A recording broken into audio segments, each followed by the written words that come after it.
and all. With the blessing of His Holiness, Jagadguru Sri Shivaratri Deshikendra Mahaswamijigalu, I extend a very warm welcome to you all on behalf of the team, Professional Excellence and Excel Series.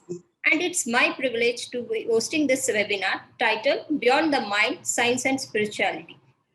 With the pandemic taking a toll on today's time, I hope and wish that everyone is doing well and keeping safe. During these tough times, our art goes out to the frontline warriors who are facing the real battles. A silent prayer of longevity to all those souls who are working relentlessly day in and day out by risking their lives to save ours.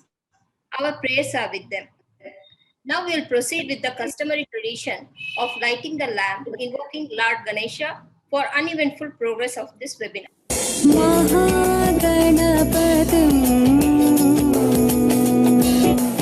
Mahaganapatam manasa smarami Mahaganapatam manasa smarami Mahaganapatam manasa smarami Mahaganapatam manasa smarami vasishtavamavadevadivandita Mahaganapatam manasa smarami vasishtavamavadevadivandita Mahaganapatam.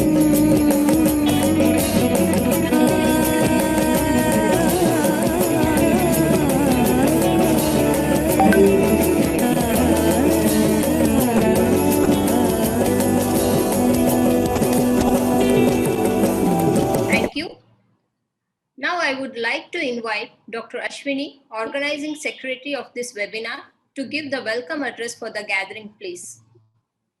Thank you, Deepa. Good morning, one and all. With the blessings of His Holiness, Sri Jagadguru Shivaratri Deshikendra Mahaswamijigalu, it's my pleasure and opportunity to welcome one and all for this webinar, Beyond the Mind, Science and Spirituality. My heartily and warm welcome to our chief guest, Dr. Kushalappa, Director of Academics, for accepting our invitation and gracing the occasion. Welcome you, sir, and thank you for always being supportive and encouraging. And it's a great pleasure to have Dr. Ravindra, Principal, JSS Dental College and Hospital with us. Sir, thanks for always trusting and believing in us and being supportive. Thank you, sir. Mahatma Gandhi said, "I will not let anyone walk through my mind with their dirty feet, and neither should you. Don't allow it." He said, it's all about self-love and self-respect. Respecting our needs and understanding, it is most important. If you don't see your worth, you will always choose people who don't see it either. When your self-esteem rises, your life follows. Self-love seems always unrequired, but I have always learned falling in love with ourselves is the best secret of happiness. And today we have Mrs. Amita Mani, a psychologist, a pranic healer, with us to guide us through the path. Know the mind, the body, a journey to become a good self. Amita, I welcome you to the session. We're happy to have you with us. Thanks, Amita. Thank you so much for giving me this opportunity, Dr. Ashwini. It's my honor and pleasure. Thanks, Thank Amita. you. Knowing science and spirituality is a new journey for most of us. Knowing that most of the things which are unexplained in the medical field has a spiritual background for it. And the science is a most profound form of spirituality. People say never mistake knowledge for wisdom and never mistake science to spirituality. One helps to make living, the other helps you to make life. We have a doctor and a pranic healer, Dr. Prashant, with us to explain how science and spirituality are interrelated and interconnected and how it goes hand in hand. Welcome you, Dr. Prashant. Pleasure to have you with us. Looking forward to hear from you. Thank you, Ashwini. Good morning to everybody. Namaste. I extend my warm welcome and hearty welcome to all the delegates for the new set of sessions. And my sincere thanks for being a part of the webinar. Welcome you all again. Thank you. Thank you, ma'am. Now our chief guest for this webinar is Dr. Kushalappa. Dr. Kushalappa did his MD in dermatology from JJM Medical College, Davangere. He is the professor of dermatology at JSS Medical College and Hospital, Mysuru. He is currently working as the Director of Academics in JSS Academy of Higher Education and Research, Mysuru. He has a teaching experience of over 25 years and has a multiple publications to his credit. He is the head of the Sports and Cultural Committee at JSS Academy. He is also an active member in several cultural and social committees. And we all know that what talent he has in singing. With that, I would now like to invite our chief guest, Dr. Kushalappa, to address the gathering, please. Thank you, Deepa. And thank you, Ashwini and Bhagilakshmi and Principal Dr. Ravindra for inviting me to be the chief guest for this unique program beyond mind, science, and spirituality. Seeking the blessings of His Holiness Swamiji, who guides us in all the activities we do, and who teaches us that behind every success there is some belief which you should have in something supernatural, and that belief will guide us. It doesn't need to be something which has to be seen. It could be an idol, it could be anything, it could be your work, and that's omnipresent. Spirituality is something which is not seen or which cannot be defined, and I'm sure the learned the resource persons, Amita and Dr. Prashant, will definitely explain more to you all. But then in so many times we see a patient very sick, and then they just walk out even in spite of or in without us doing much. And there are so many cases where we do everything. The patient is there at the right time, at the right place, at the right, and with all the experts, and he may have a less a serious condition, but somehow they succumb to the disease, the problem. And personally, I myself have been up there and been brought back by the good doctors in 2012. I still can't explain how a person can have 2 cardiac arrests on the table and still be alive. But anyway, that is what something was. Something more than what your science or this thing. I do give due credit to the doctors, but something else kept me. So this is something which I have deep belief in. I think before every procedure or any this thing we do, I think a silent prayer to the Almighty in whatever it is. I think there is, you should have belief in science. There is a scientific explanation for everything, but there is spirituality gives you calmness, gives you peace of mind. And this is also important in your communication. There are so many times when you are let down, when you feel let down, you feel the whole world is against you. And this may affect your work. But if you have a belief in something beyond science and explanation just for the condition, I think you will definitely have that confidence to go ahead with your task. Whether it is a surgery, whether it is a simple procedure, whether it's an administrative task, you will still have that courage to go because you believe in something which is guiding you. There should be a guidance. There is a remote control.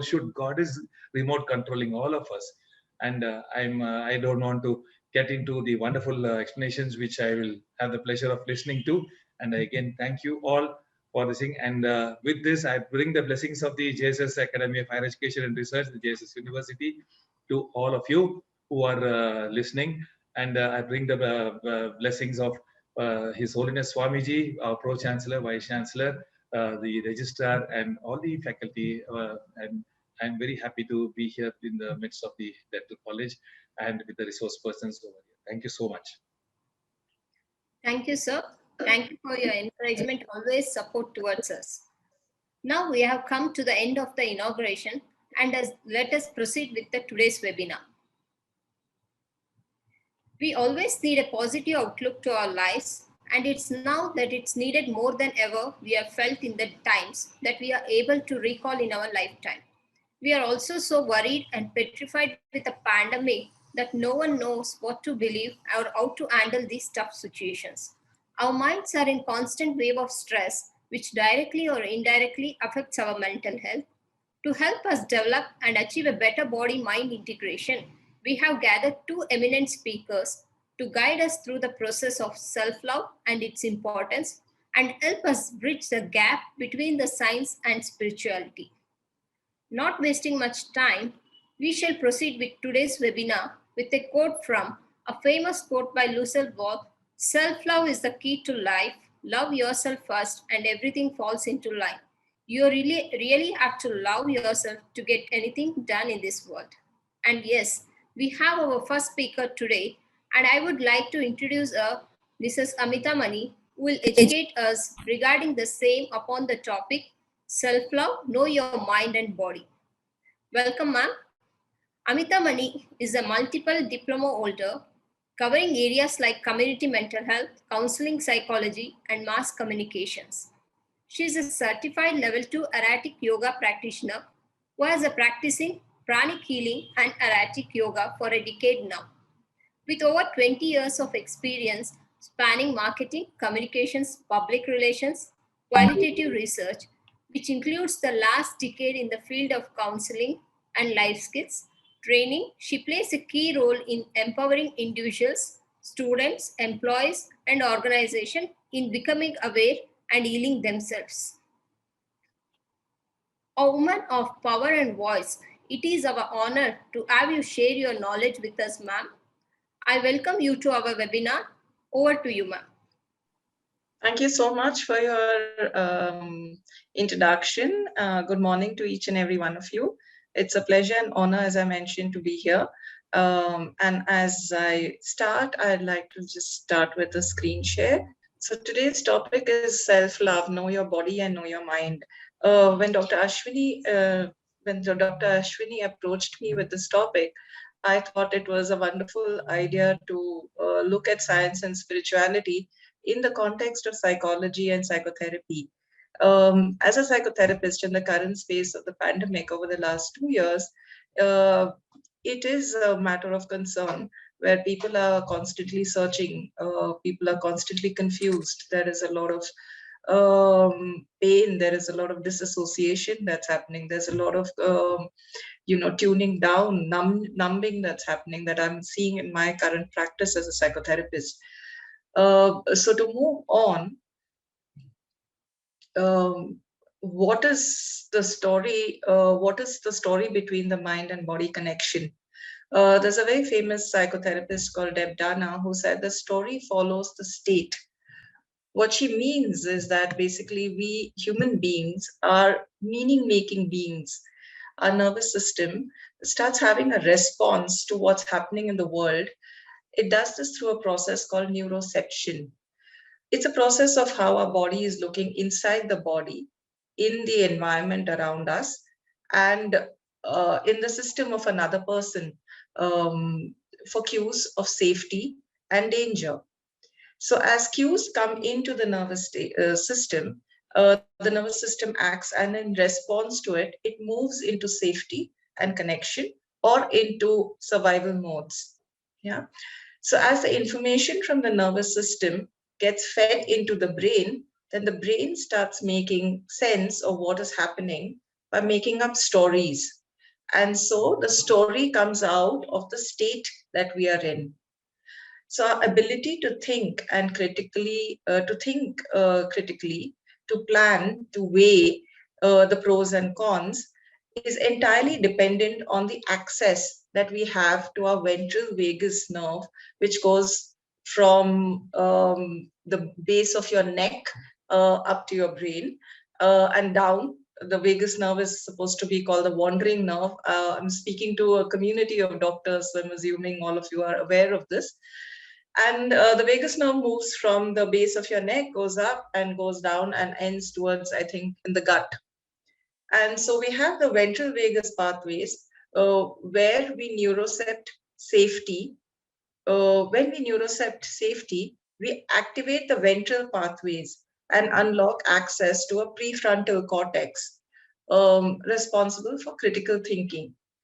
When in defensive state, the survival is prioritized, not critical thinking.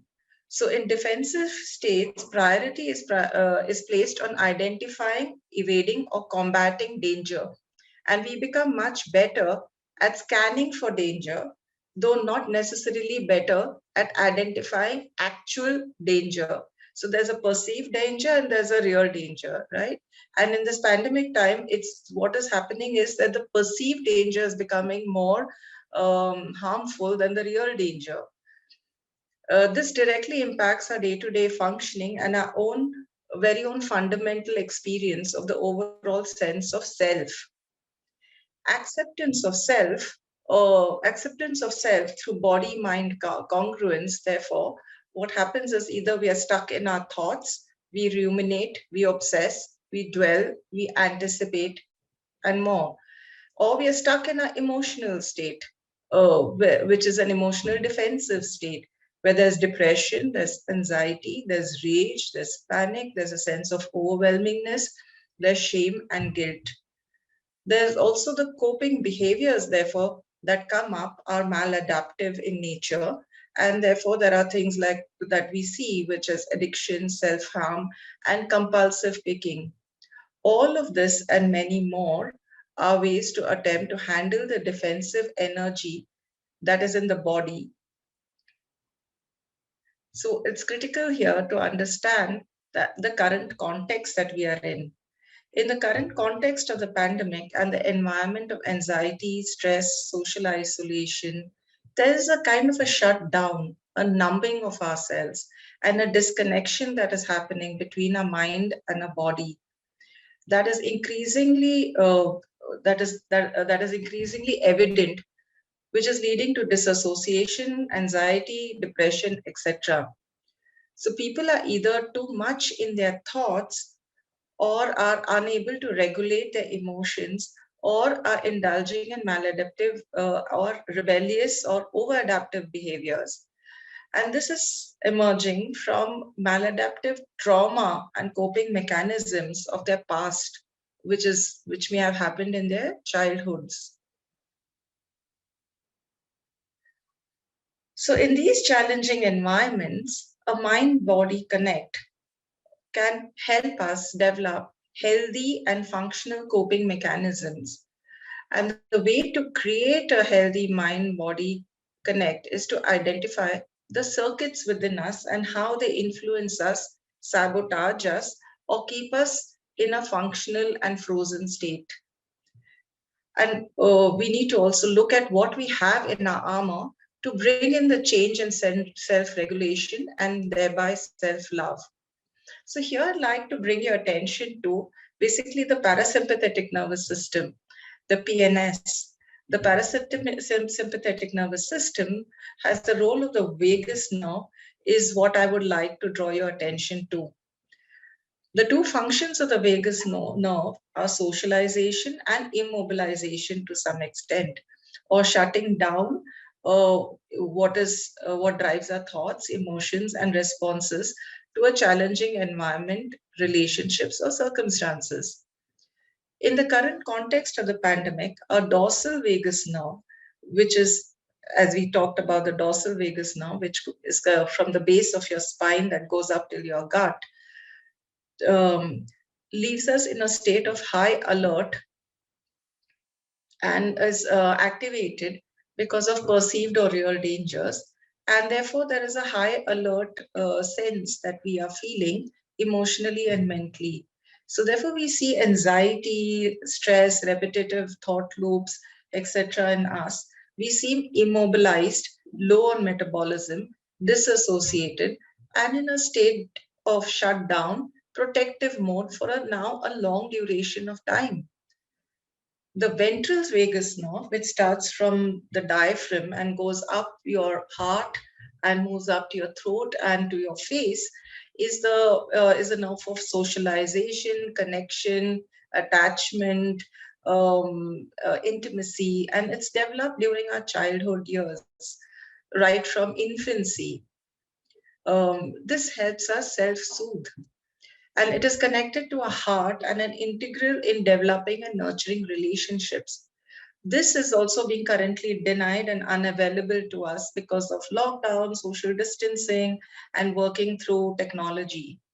And so therefore, we are getting to see a lot of PTSD, depression, and highly dysregulated and dysfunctional individuals. So what am I trying to say here? What I'm trying to say is that, in short, a bus is being run by a highly activated dorsal nerve and a toned down ventral vagus nerve, leaving us in a state of disconnect, disassociation, and feeling disturbed. It's almost like we are at a functional freeze. So we are functioning, we are coping with day to day challenges and work commitments and relationships and all of that. But it's on a low down, numbed out kind of automated kind of mode. Now, when we're talking about, therefore, what is this functional freeze? There's a famous saying by Robert Skier, who's written a wonderful book where he says, unfortunately, for our species, our cages are often cultural and of our own making. Unlike the wild animals who are free to move in their own spaces, what are our cages for our human species? The cages are conditioning, culture, parenting norms, traditions, and norms of living uh, become our cages. And how can we therefore revisit our limiting beliefs made very early in childhood? How can we bring about acknowledgement and recognition of our feelings, our emotions, and our relationships? How can we then move out of extreme behavioral patterns of either over compliance and adaptation or self destructiveness and rebellion? This is what we are going to be working towards a bit later today. So, what are these maladaptive coping mechanisms that we are encountering and getting to see as the stress levels increase, not just because of external environments around us, but stress in our relationships, working from home, handling multiple roles, juggling multiple responsibilities, insecurity and unsureness of the future. And what we are getting to see is an increase in substance abuse, rumination, blaming self, blaming others, behavioral disagreements and disengagements. There's emotional numbing, which we talked about. There's risk taking behavior, which we know people are stepping out without masks. There's a lot of risk taking behavior in terms of the kind of work that you're doing, the kind of, even when you're working from home, because of the network availability, even for young children, for instance. There's a lot of visiting adult sites which have become accessible so easily now, even to children. There is also oversensitization. There's also, safety behaviors which are come into highlight or becoming an issue of concern. There are escape mechanisms that people are moving into. There's also anxiety and avoidance behavior. There's a lot of daydreaming happening, intrusive thoughts, procrastination, and a lot of binge eating that I think all of us are aware of and are involved in at some level or the other. So maladaptive strategies can arise from a disruption to the typical coping developmental sequence in response to what's happening around us in the environment. So overwhelming stress, conflict within family, financial hardships, death of a loved one, poor treatment during the growing up years, growing up in a violent environment, not being given love and paternal support, etc. All of that of the past is coming back into the here and now and playing out in the here and now. There's also emotional invalidation, being told that your emotions are not reasonable, rational, or valid. All of this leads to maladaptive functioning in the here and now.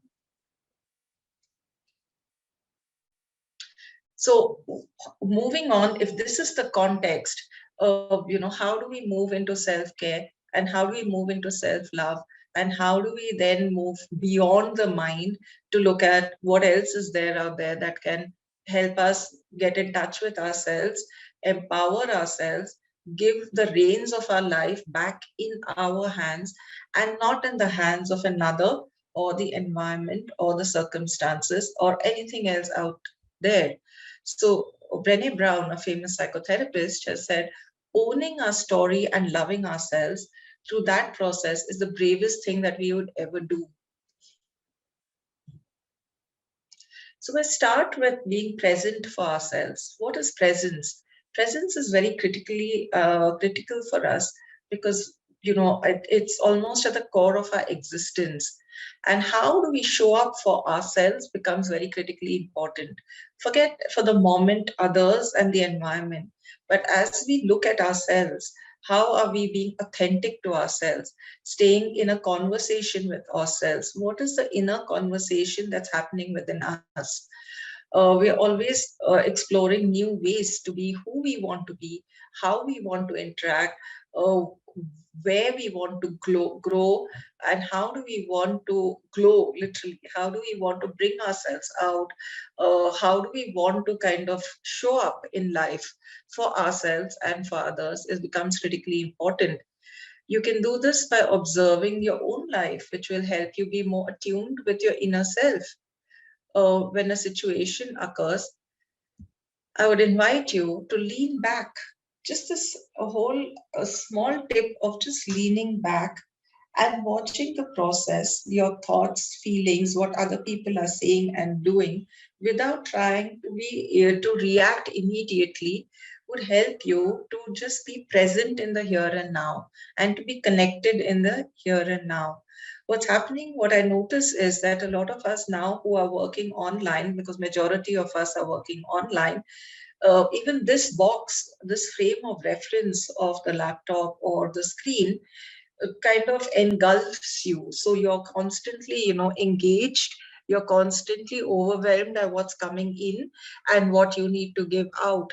So it's a question of to be present to yourself is just about leaning back, orienting yourself, looking around, disconnecting yourself from this specific kind of hypnotic gaze of the camera, and just maybe blinking, maybe closing your eyes for a few seconds. Even small things of tightening your muscles and loosening them, and feeling the ground under your feet, or feeling your seat bones on the chair, feeling how you're breathing. All of this brings you in the presence of your body, and when you're in the presence of your body, it gives you clarity of your mind. So there is a connect that happens between mind and body, which is bringing in certain exercises of presence. So yeah, so we were talking about the story that follows the state. We talked about how talked about the concept of neuroception, and it's how the body and is looking inside, within, is looking outside with the environment, and in between the systems of mind and the other, as well as how do we process safety and danger, and the cues that come from our nervous system acts in response to it and moves into safety or connection or into a survival modes. And as the information from the nervous system gets fed into the brain starts making sense of it as to what's happening, and the brain therefore then makes the stories. So the earlier thought, this is actually coming from a concept called the polyvagal theory, which was brought in by Stephen Borges. And it's a landmark space in psychotherapy, because earlier we would go from the mind and the what we are thinking, and then moving into what we are feeling, and therefore how we are behaving. But today, when clients come to you or when clients come to us, they come with how they're feeling, right? Their state, what state they're in. And then this allows us to connect the state to what's happening in their brain and how they're thinking. So our ability to think clearly and critically, to plan, to weigh the pros and cons, is entirely dependent on the access that we have to the two main nerves that are going from the back and from the front, which come from the vagus nerves, the main vagus nerve, which is the ventral vagus, and the dorsal vagus. The dorsal vagus coming from the back and the ventral vagus coming from the front. The dorsal vagus being more, warning us about the dangers and the mobilization and immobilization. And the dorsal vagus that comes from the front, talking about basically helping us socialize and connect and, coming from the heart. So when we neurocept safety, we activate the ventral pathway and unlock and access a prefrontal cortex responsible for critical thinking. So this ventral vagus that comes from the front goes to the heart, and because it has this whole thing of intimacy, socialization, connection, communication, all of that, which is formed right from childhood, it helps us kind of assess, think on an abstract form, assess what the real situation is, and therefore the prefrontal cortex, which is the decision making part of our body, comes into play, and we can respond and not react, which comes from the limbic brain, which is from the back. So when in defensive states, survival is not prioritized. When in defensive state, survival is priority and not critical thinking. So in Amita, ma'am? defensive, can you hear me? Yeah, ma'am. But again, your slides are not moving. I haven't moved. I'm still on the same slide. Okay, fine, ma'am. Thank you. Okay.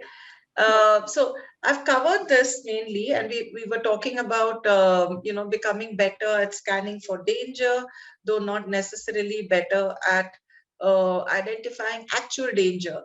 So what's happening is right now that we are perceiving this whole pandemic as a dangerous situation. Of course, it is in reality, but at times our body is getting hijacked into this entire sense of danger, and we are in a sense of disconnected from our mind and our body. So if we move on, can you see the current slide, the current context? Yes, ma'am. Yeah, Yes. so we talked about how we disconnect and disassociate. We talked about how, we are functional yet frozen. And we have discussed a little bit about the maladaptive coping mechanisms. And here in disconnect and dissociation, I brought to your awareness, our focus is going to be the parasympathetic nervous system. And I invited you to see how the dorsal vagus nerve and the ventral vagus nerve, therefore, keeps us disconnected and immobilized to some extent. And then we talked about the functional and frozen state that we are in, where what is happening is that our history, our conditioning, our culture, our parenting norms, our how we our educational systems to some extent, our traditions and norms are living or norms of living have become our cages. And how we can now revisit our limiting beliefs made in very early childhood, and acknowledge and recognize our feeling and emotions in our current context, and how we can then look at coming back into the here and now, process it, and look at better ways of coping for the future, maybe remodifying or redeciding our old script beliefs. Then we moved on to the maladaptive coping mechanisms, which I kind of shared a few with you. And I also explained how do we come across these maladaptive strategies? How do they develop? How do they rise within us? And so here we are talking about self-care leading to self-love. So how do we move? And so we were talking about presence and how we need to be therefore present in our bodies and be rooted in the here and now, and which would help us to keep ourselves not getting hijacked by the mind or getting hijacked with what's happening in our body, but getting a sense of congruence in the current moment, in the here and now. So here, what I would invite you all to do is a small practice. I'm not stopping to share screen because I'm very scared that this is going to again go haywire. So I would invite you all to just, sit. It's a small exercise that I'm inviting you all to do. So I just want you to take a deep breath, sit back in your chairs, close your eyes, put your hands down. You can relax and take some deep, just inhale and exhale deeply. And just follow my voice. So as you inhale and exhale deeply, Just get a sense of where you're sitting, how you're feeling. Just get a sense of your surroundings, the room that you're in, the space that you're sitting in. Just get a sense of all the sounds around you, my voice, the breeze around you. Just get a sense of the smells around you. As you inhale and exhale, slowly and gently drop your breath into your abdominal area. If you can, if not, that's also fine. Just relax completely. And in this relaxed state, I invite you to drop your attention to your feet that are on the ground. Just get a sense of the base of your feet, the texture under the base of your feet. It could be the floor, it could be a mat, it could be a bed. Just get a sense of how your feet feel and relax them. Get a sense of your calf muscles, your knees, your thighs, your pelvic area, which is resting on a chair or on a bed. Just allow your entire weight to drop and be supported by the earth and by the chair. You could lean back and feel the support of the chair, the back of the chair to the base of your spine. Your entire body in the here and now is fully supported by the earth and the chair. You can drop your weight and tune in to the emotions and feelings that are sitting in your abdominal area. Just get a sense of how does your skin feel? How does it feel as you observe your abdominal area? What are the sensations that you're feeling? Any change in temperature, hot, cold, any tightness of muscles, looseness, any lack of breath, any discomfort. Just register what's coming up. Maybe feeling thirsty, feeling hungry. Just get a sense of what's happening. Draw your attention up to your diaphragm and just tune into the rhythm of the diaphragm as you inhale and exhale deeply. Just get a sense of your chest as it rises and falls as you breathe in and breathe out. And just tune into what are you feeling in your chest. Any tightness, any sadness, any happiness, any joy. Just tune in to your throat, your neck, the front, the sides, the back of the neck, and there the lower back of the neck to your shoulders, your arms, your elbows, your hands, your fingers. Just let go of all the stress, all the doing that you have been involved in all these days until this moment of time.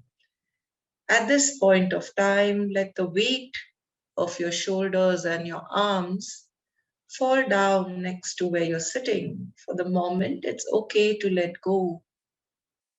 Bring your attention back to your shoulders, your armpits.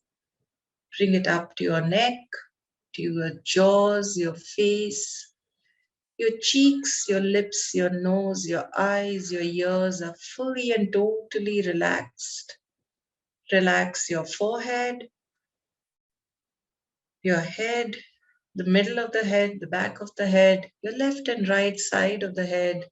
Your brain is fully relaxed as it hears my voice. As you inhale and exhale at this moment,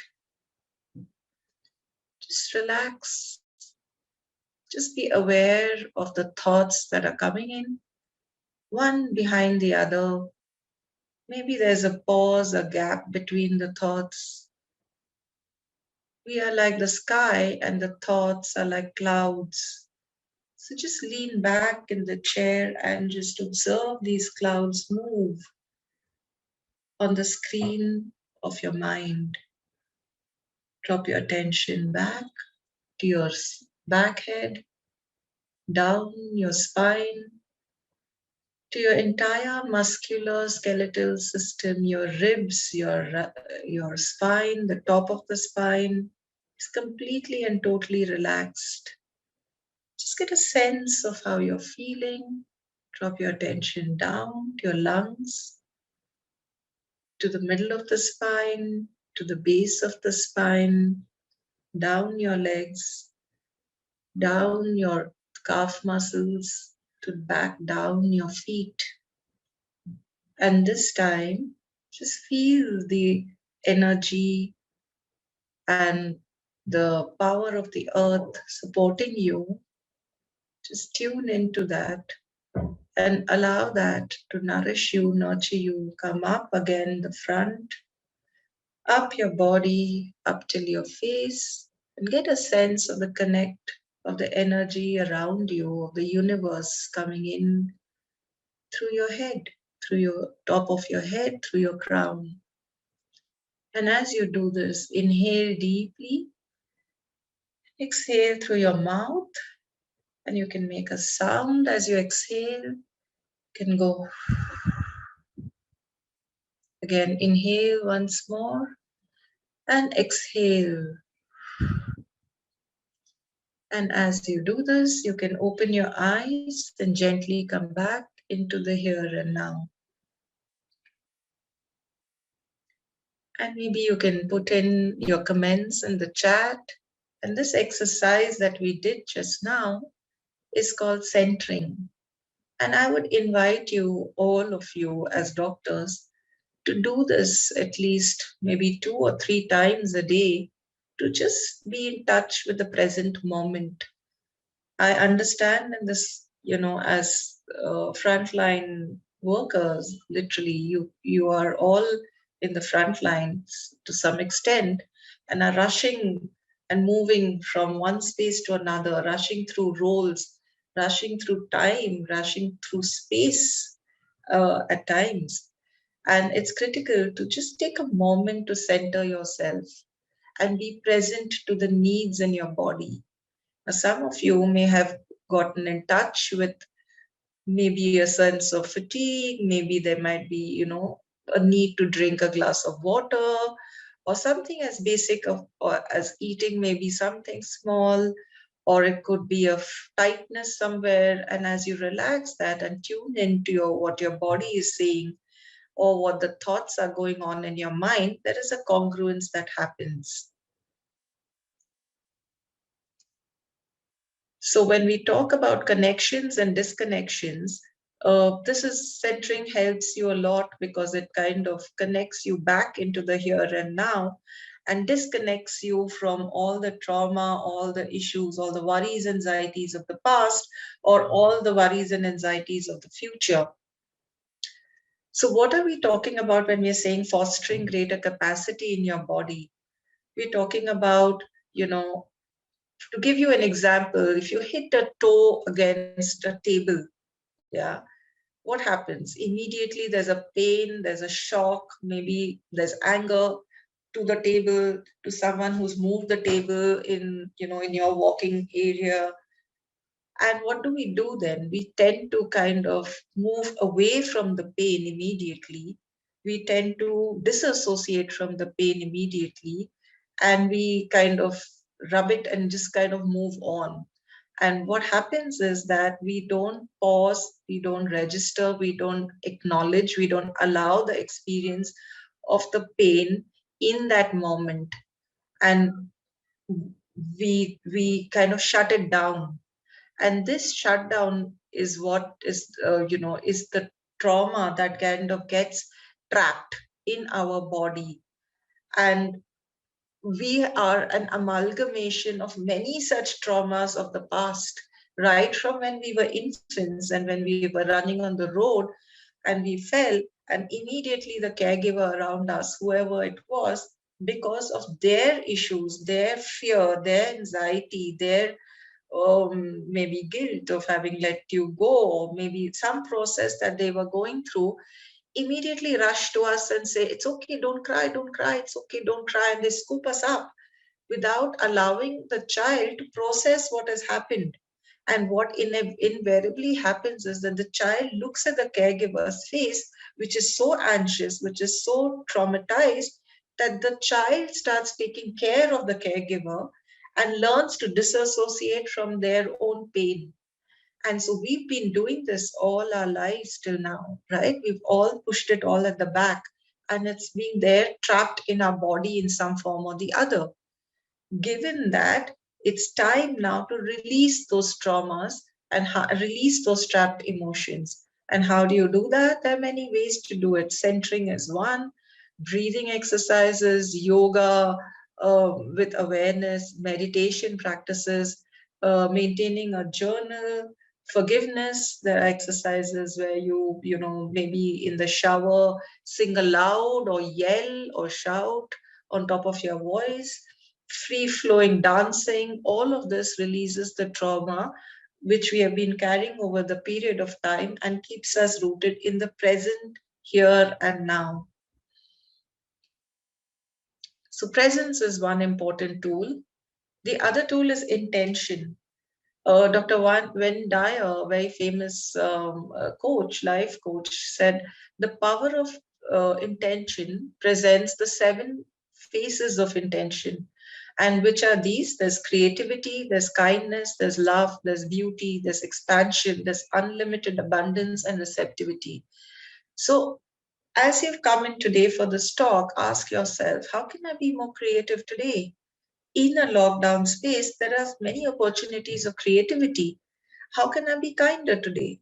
How can I act with more love today? How can I appreciate more beauty today? How can I embrace the expansion of our universe and grow today? How can I flow with unlimited abundance of the world today? How can I open up the world more today? Yeah, and this is something, if we ask ourselves when we wake up in the morning, we set an intention for the day. An intention at the beginning and ending of every creative cycle, like gravity, your intention is present when you're not even aware of it. So we can live a life without intention by chance and get hijacked with what's happening around us, with the news and the environment and the situations that's happening in your environment in the hospitals. Or we can create a conscious intention of how I'm going to be presenting myself. How am I going to be presenting, allowing my presence to be felt by others? And that becomes your roadmap or guide for life. The other most important tool that we have is recognition. And recognition, basically, we know is a fundamental hunger, right? There are amazing videos of how a child, when it's born, receives recognition from the mother from touch, right? Touch and feel, and the socialization. We talked about the ventral nerve, or the vagus nerve, the front nerve, which is the socializing nerve, right? And that starts having the socializing aspect of recognition. Identity is reinforced when others acknowledge us, but more importantly, when we recognize ourselves. So this is an exercise that I invite all of you to do as you get up in the morning, or any time of the day when you rush into to freshen up, when you rush into the toilet or the loo. Could you look at yourself in the mirror? Is it possible to just connect with your eyes and just just look at yourself and give yourself certain positive strokes?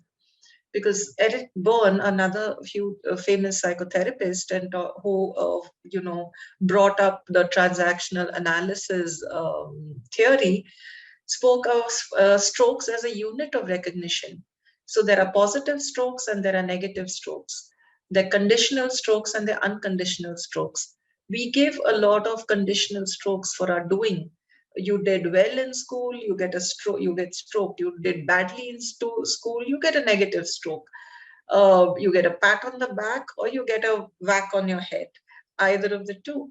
But do you get stroked enough for just who you are?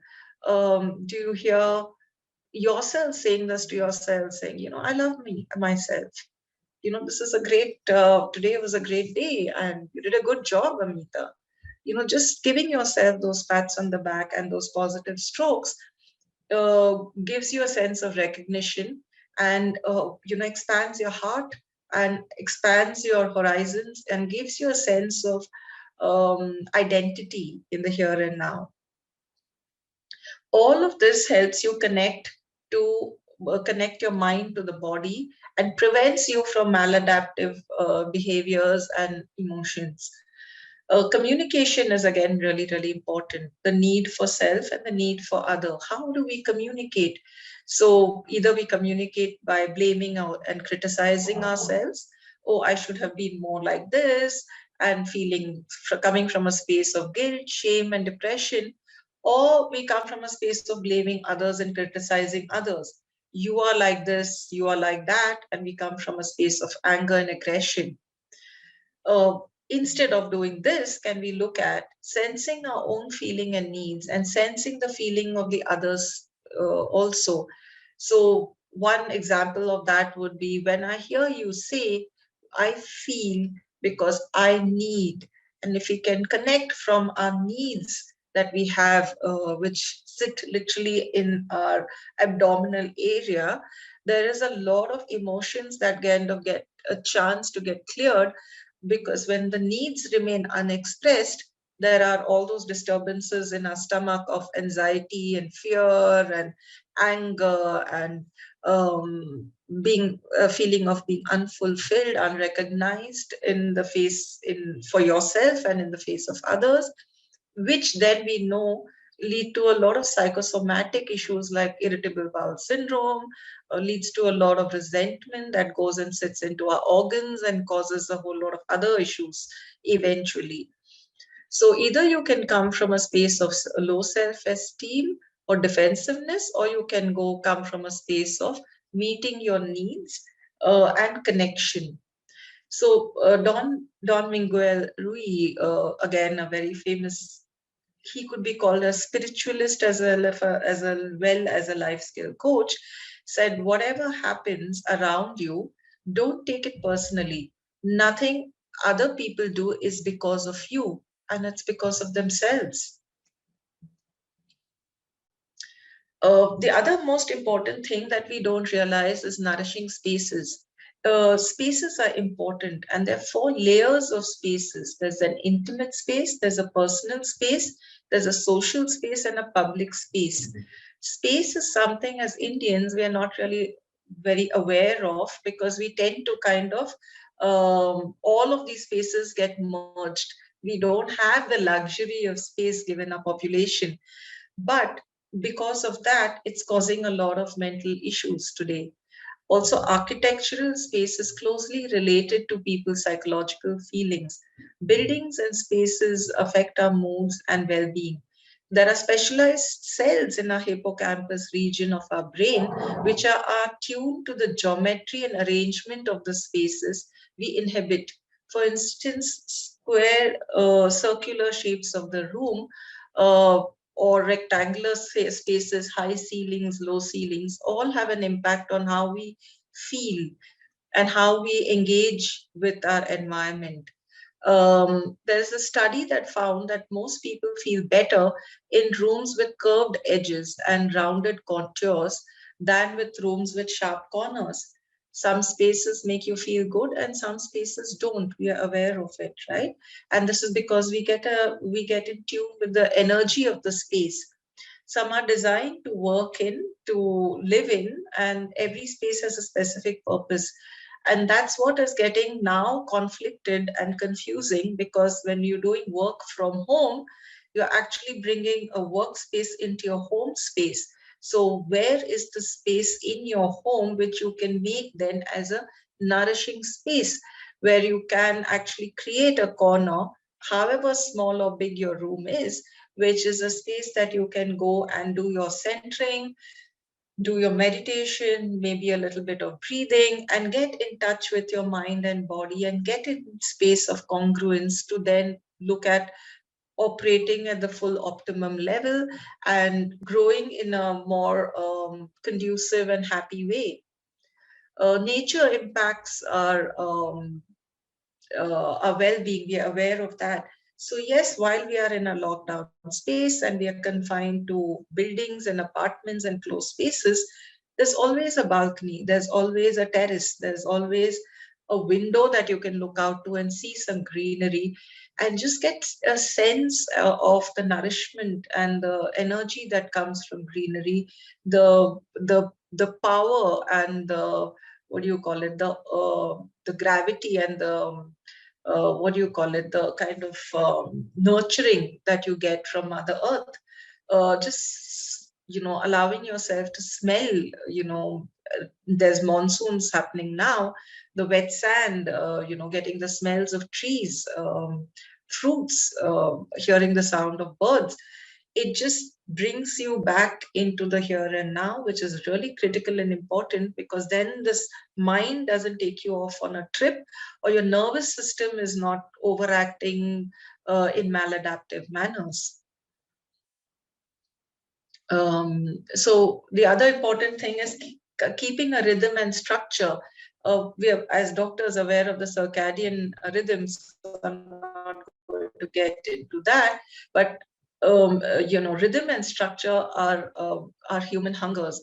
An infant, when it's born, falls into a certain kind of rhythm, right? We keep a rhythm and we keep a structure for them. A certain kind of boundaries are important for us to function in, because they become our containers of sorts. And when we are contained well, our mental and emotional well-being is able to operate well. So structures, predictability, routine, and rhythm, and the feeling of balance comes from rhythm. So how do you set your circadian rhythm back on track? Because it's gone haywire because of the kind of demands that are made from us in these unusual times. It's about still trying to see if we can get enough sunlight, if we can work out early, if we can limit our caffeine shots, coffee and tea, for instance, if we can remain hydrated through the day. If we're able to have those power naps of 15 to 20 minutes at least, keeping our bedtimes at least regular and our wake up times therefore regular, taking a warm shower or a bath before bed helps, and to disconnect from screens, which becomes really critically important because all our work now is through screens. Another important aspect is changing core patterns. So basically, core beliefs are basic beliefs about ourselves, other people, and the world. So they determine how we perceive and interpret the world. And a belief is formed very early in life, and it's just something that you accept as the truth without questioning. And they determine your degree of self-worth, self-competency, power, and self-love. So negative beliefs about yourself can be deadly to your self-acceptance and self-esteem. And your core belief has a high influence on your sense of belongingness and the basic picture of how you are viewed and treated by others. So there are basically three core belief patterns. There are many beliefs, but I'm just going to kind of pick the three top belief patterns that derail you from self-love and self-care. And one is being pleasing, be strong, and be perfect. So being pleasing, as as a culture and a tradition, we come from the space of please others all the time at the cost of yourself. We have a difficulty in saying no, don't want to feel guilty, don't want to disappoint, want to keep peace at all costs, want people to like us, and therefore we have no boundaries. And so many a times, how do we move out from being pleasing is to many a times, I do what I need to do. My needs are also important. And I can say no with respect and care. And I can say yes to myself also. The other core pattern is being strong. And we've heard this through the pandemic in my counseling and therapy work. I'm volunteering with some COVID widows right now.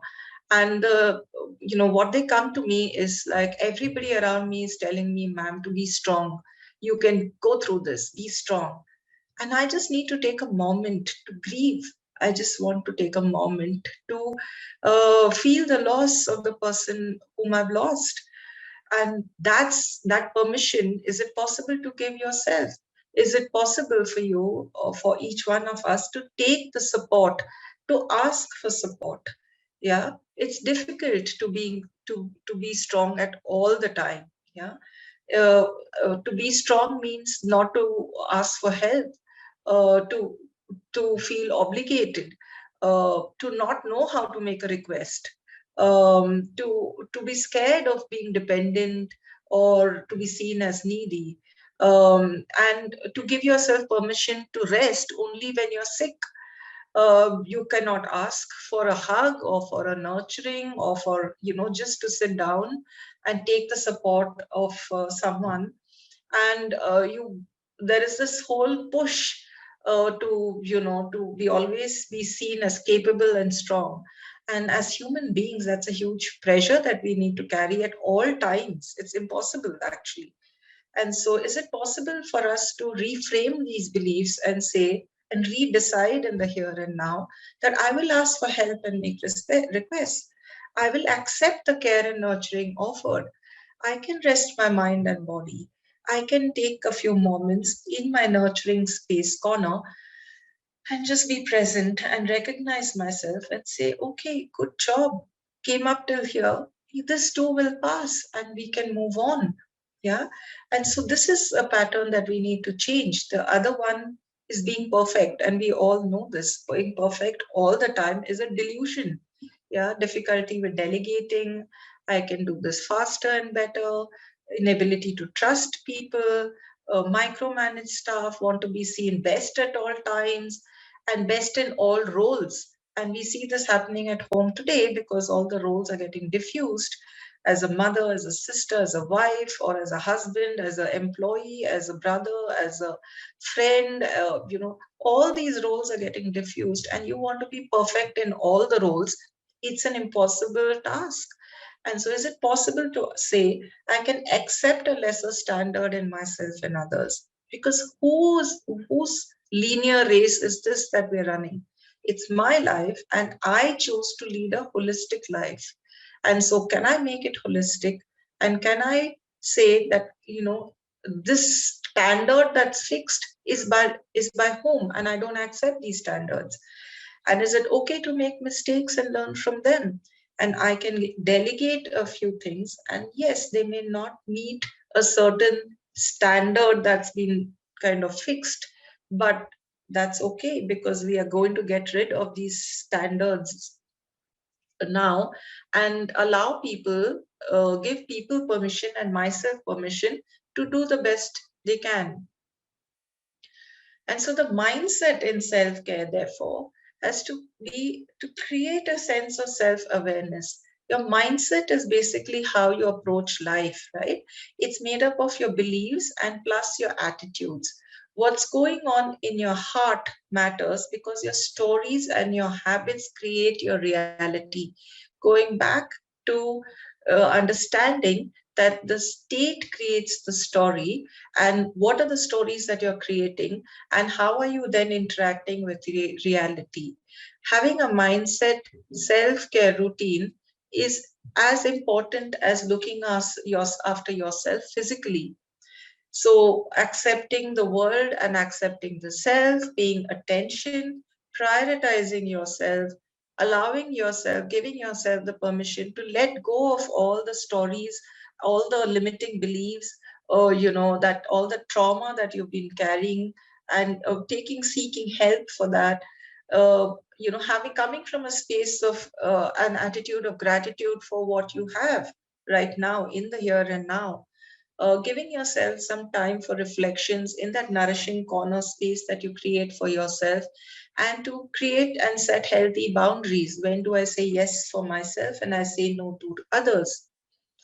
And with that, I come to the last slide and end of my presentation, which is basically a quote from a very renowned Vietnamese Buddhist monk, Thich Nhat Hanh, who said, to be aware of your body is the beginning of self-love. When mind goes home to the body, the mind and body are established in the here and now. And so while I end here, and I thank you for your time and your patience, and also for excusing me for the glitches that happened in between. I'm not very tech savvy, sorry to say that.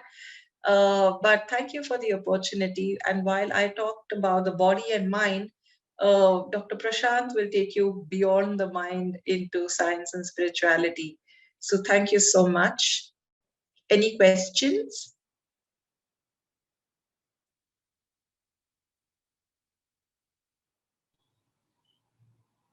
Thank you, ma'am, for your wonderful presentation. Sorry, It was thank you. very good and inspiring to listen about that motivational speech of self-love, where you stated that it is a state of appreciation for oneself that grows from any of the actions support our physical, psychological, and spiritual growth also. Thank you, ma'am. Thank you. Do we have time for any questions? I couldn't Yes, go through the we chat. have time for questions. I think Ashwini ma'am wants to speak. Ma'am? Amita, Yes, Dr. Ashwini. we're just looking out for the questions on the chat. I think, Deepa, I don't see any questions, right? Ma'am, there's only one question. Where shall I take up? Yes, yes, please. Yeah. Ma'am, there's a question from one of the attendees. How to stop expecting from others? Good question. How to stop expecting from others is basically first tuning into what is the hunger that you're sitting with. Because we talked about recognition, we talked about presence, we talked about our needs. And what is the need here? Once you tune into the need, you are then able to kind of calibrate your expectation, right? An expectation may be realistic, could be unrealistic. So what is my need? If my need is what I need from another person, is it possible to express the need? Expectation goes into a space of more than just the need. It goes beyond wants and desires. And sometimes people are not able to cater to expectations, but they're definitely able to cater to needs. So can we calibrate and understand where we stand in this whole spectrum of all or nothing? Either I get everything or I get nothing. So again, those are limiting beliefs that we are sitting with. So, can we calibrate and say that, what is it I need? And then where can I come into the scale of all of nothing and get something? And then the rest can be negotiated, can be transacted, and understanding from their need and from your need.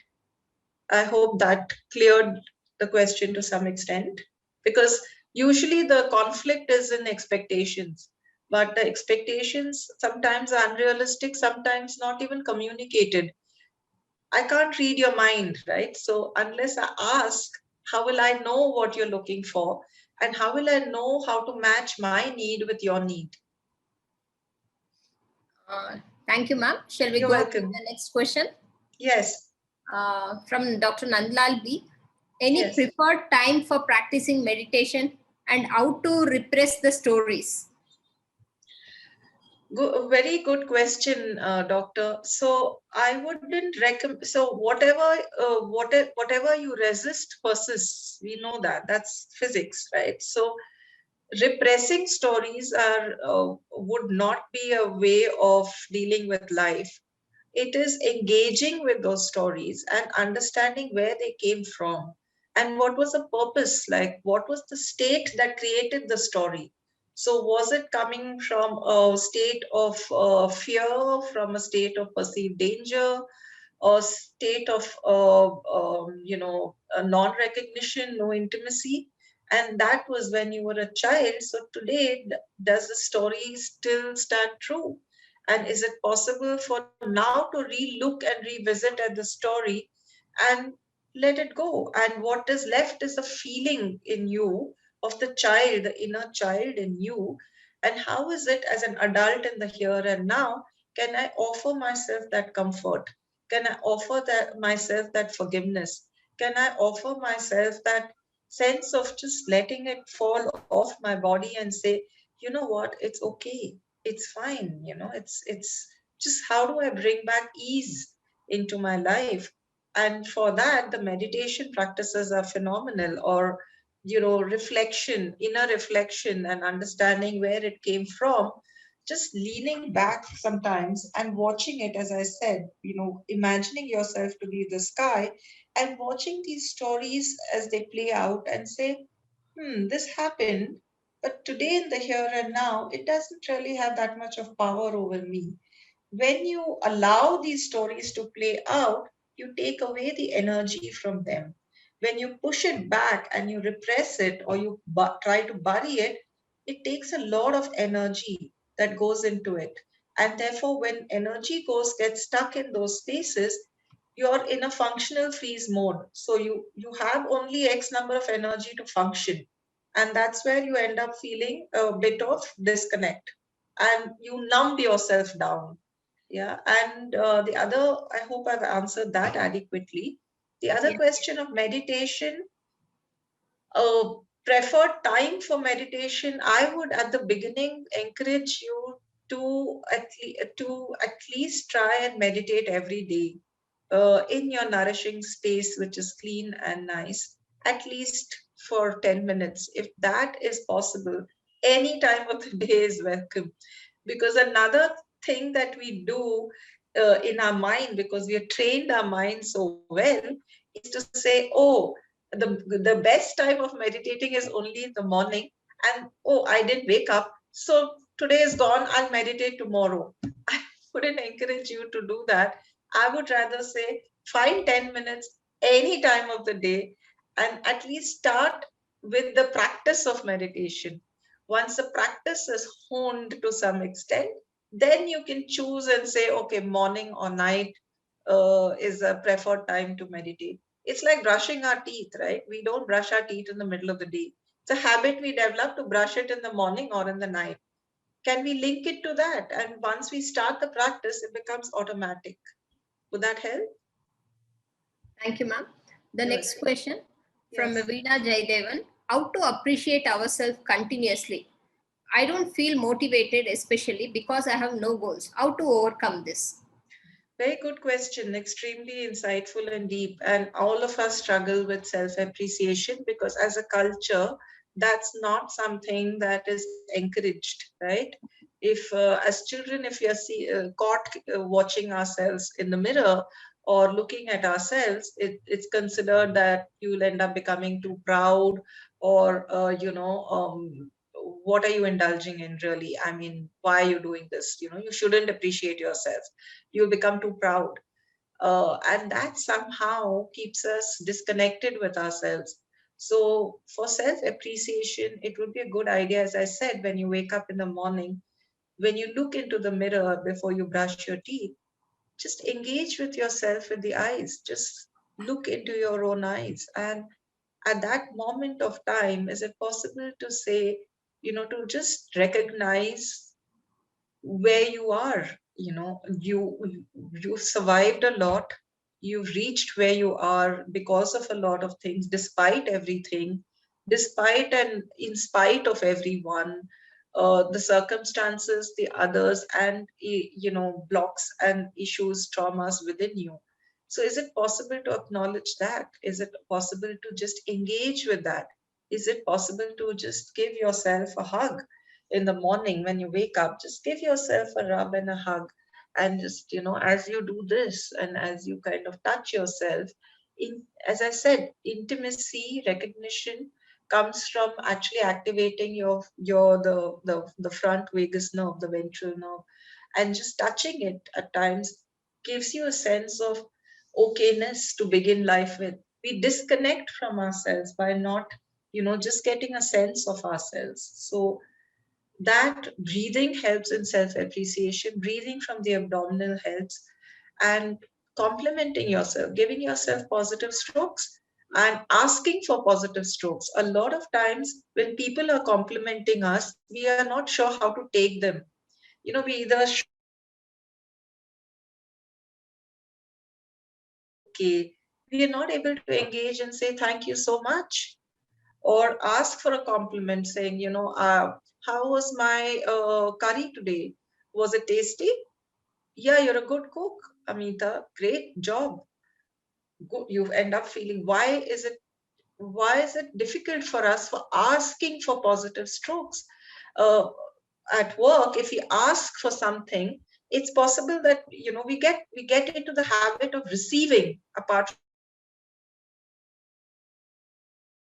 when we become bring in ease in giving and receiving strokes which are authentic, which are in the here and now. It helps us understand appreciation, and that helps us engage in a more authentic and appreciative manner, even with the world. So, yes, there is a pandemic, but there's so much more to be appreciated. And is it possible to appreciate that? Where we put our energy in, that grows, right? Energy follows thought. So, if we put the energy in appreciation, automatically the rest of it will, become lesser. The negativity will reduce. So I hope I've answered that adequately. Thank you, ma'am. You're The next welcome. question from Lavanya.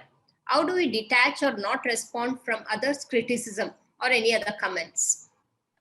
So that's again a very good question, and an exercise that I would ask you to do is, when people give people, not everyone, and not even us at times, we come from a limbic brain, which is a old fight, flight, fight mode, which is the sympathetic mode nervous system.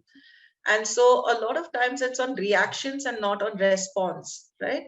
And when we get that response, it's important for us to visualize it stopping at least, a feet away from you or half a feet away from you. So it's important when you're engaging with people on day-to-day activity, and as doctors, you're engaging with 1 billion people almost. So it's important to take all those stuff and keep yourself shielded. Visualize yourself in a glass cage of sorts so that the response or the reaction comes and stands here. It doesn't come into your body. So you're able to kind of look at the response and assess and take in the constructive part of it and say, yeah, maybe I need to look at that. I haven't considered that. And the not required stuff kind of slides off that glass and falls off. You don't allow it, you don't permit it to come in. This is called the concept of boundaries around you. So it's important to have healthy boundaries, not walls and not open spaces, but picket fences. So you allow some air to come in, you allow good things to come in, but you keep away the bad things. And even if they have come in, if you've also already absorbed it, is it okay at the end of the day to reflect on the day and say, that didn't make sense. I'm not going to take that. Maybe he or she was going through some issue. And so, it's got nothing to do with me. And so I'm dropping that off. So reviewing is a very good exercise because it's connected to neuroplasticity. It opens up certain neural pathways in your brain and gives you kind of a new way of looking at things and people. So you disassociate the behavior from the person, and you point out the behavior, and you don't point out the person. So you don't say you're a liar, you say what you said was a lie. So the person is out, and what the person is saying or the behavior is separated from the individual. Hopefully that helps in handling criticism. Thank you, ma'am. There's one more question. How to Yes. deal with excessive aggression when you get upset or angry? So anger is an emotion that comes in from your body. It's kind of like a fuel. And anger as an emotion has both positive and negative aspects, right? So we don't look at anger as negatively. All emotion, the word emotion itself comes from a Latin word called emor, which is to move, to give your body movement.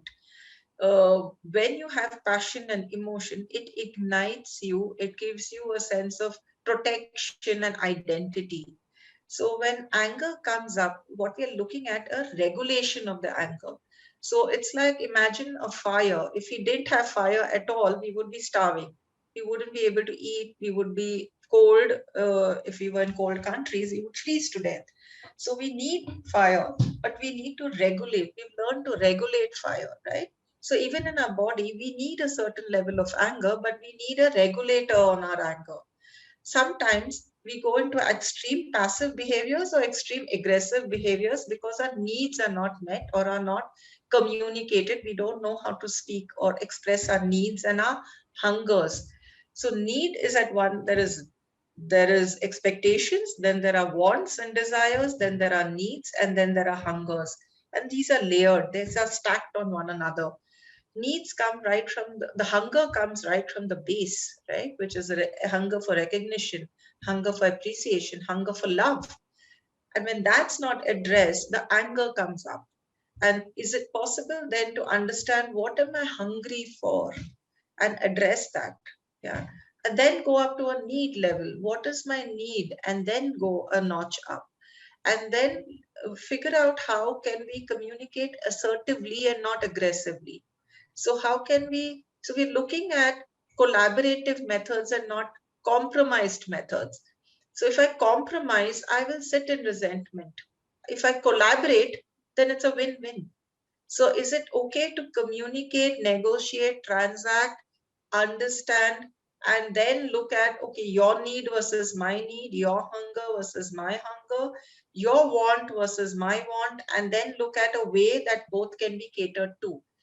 And yes, sometimes it could be a loss, it could be a win-loss, and you choose your bought battles and you figure out which battle you want to engage in, which circus do you want to be a part of, and then say like, this is not my circus, these are not my monkeys, I'm not going to be a part of it. Or this is the war I want to win, but I'll let go of the other war and then transact from that space. Your anger then can get regulated, right? Because we know how to use anger when we are cooking. We know that something, if you put it on high sim, will burn, and you have to cook it on low sim. Or something that, we negotiate with food, literally. Literally, when we are cooking, we're negotiating and interacting with food, right? We put it on slow, we put it on high, we put it on bake, we put it on grill. We do a whole lot of things with food. Can we engage with people like that? Can we engage with our emotions like that? Can we accept that this is what we are? We have a lot of things happening with us. All of it is for a reason. And all these reasons are good reasons. And how can I engage with it in a more intelligent and a more empathetic manner? Yeah. Thank you, ma'am. Thank you. There's one more question from Chandrika Reddy. Madam, self-love helps a person to come out of the nervous disease. So these are what I was talking about are not diseases. The nerves, the vagus nerve, the dorsal nerve, and the ventral nerve help us in regularizing our states of such. And yes, if you look at self-love, it helps us, breathe better, and it calms our nervous system down to a large extent. And when we calm our nervous system down with self-love, a lot of times, a lot of diseases are prevented from manifesting.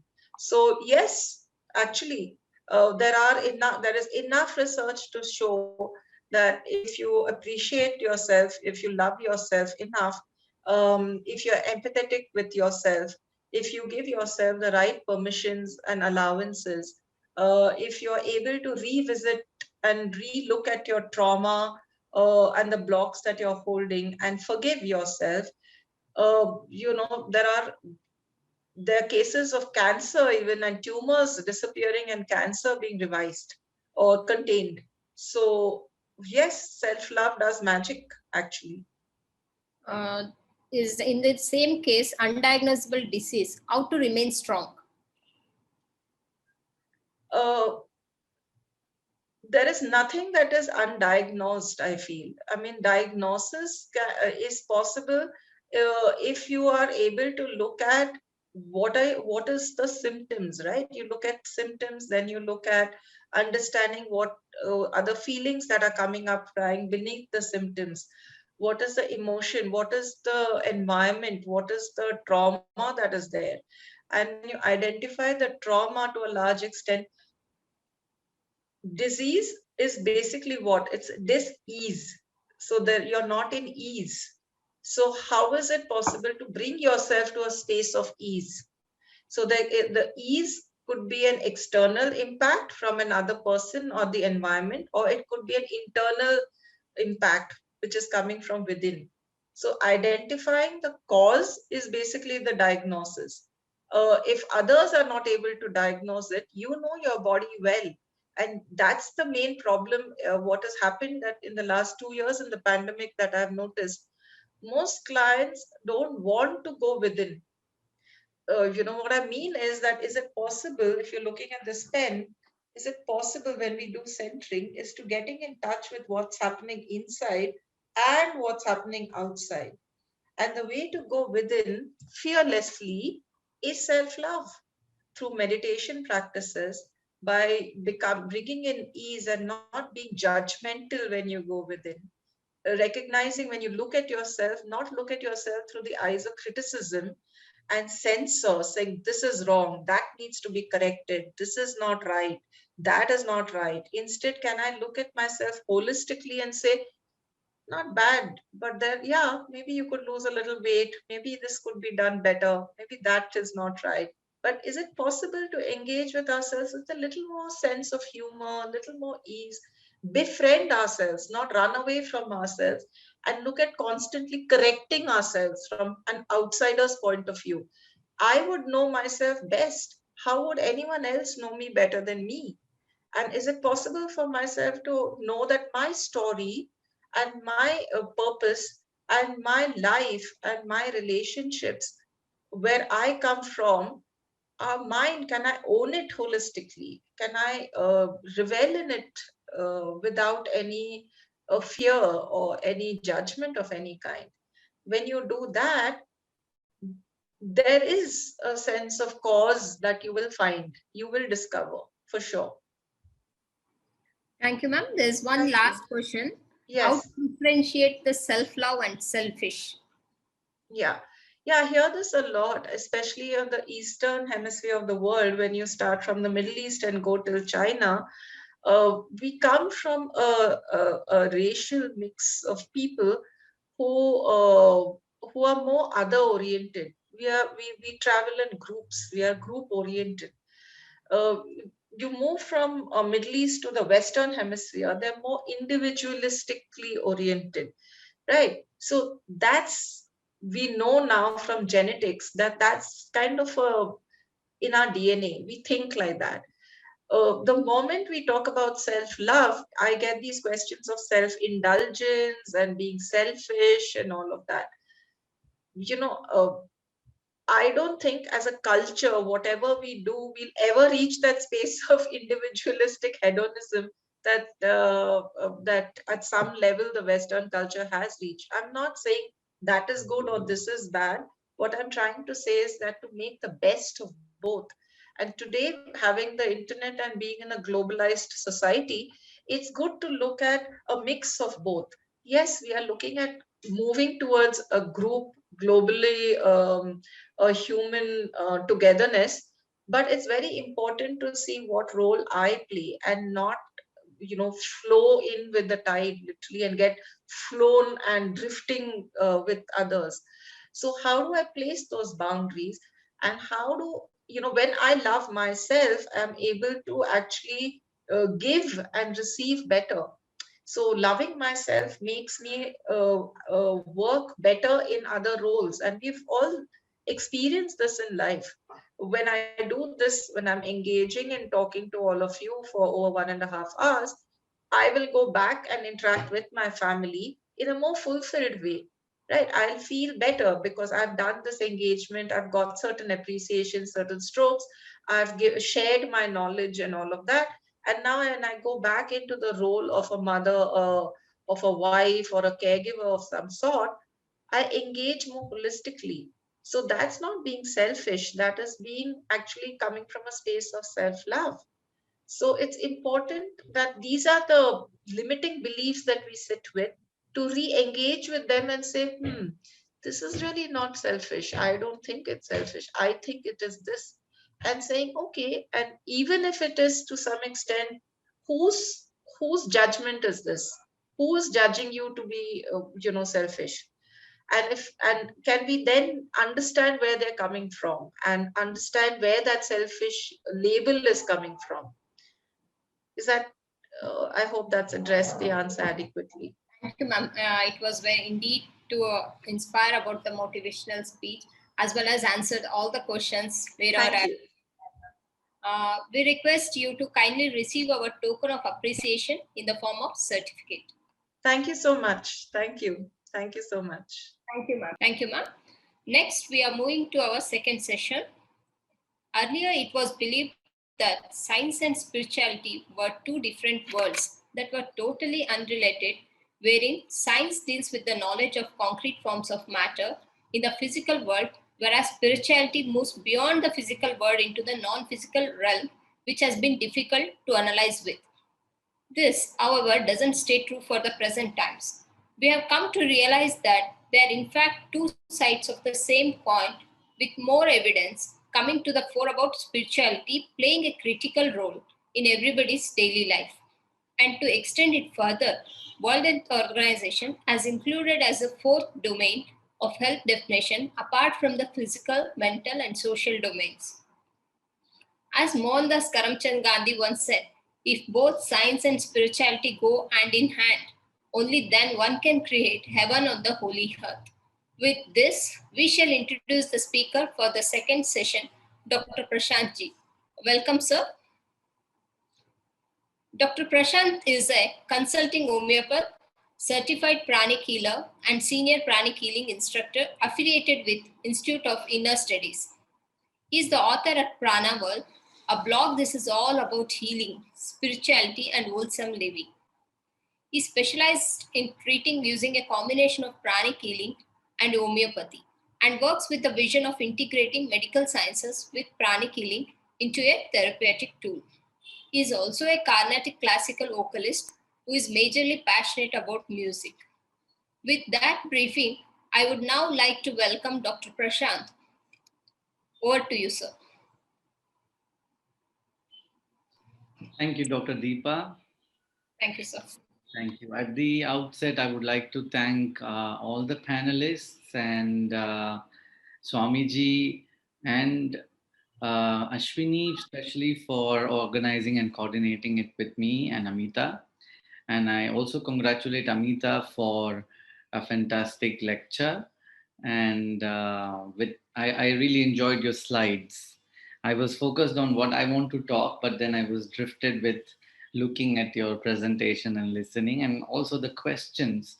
I think some of the questions might be answered in what I would be covering or discussing. And maybe we can, at the end of my talk, do a small meditation so that those of you who have been asking about meditation might have another go at that, other than what Amita led us with the centering practice, right? We need to have both. One is to center and then to expand. So we will try and see what comes up with my presentation. So the topic chosen today is Beyond the Mind, Science and Spirituality, Bridging the Gap. So it is evident from the topic that there is a kind of gap that we are trying to bridge. So is that a real gap, or is it just an assumption from our mind about a gap? What is science?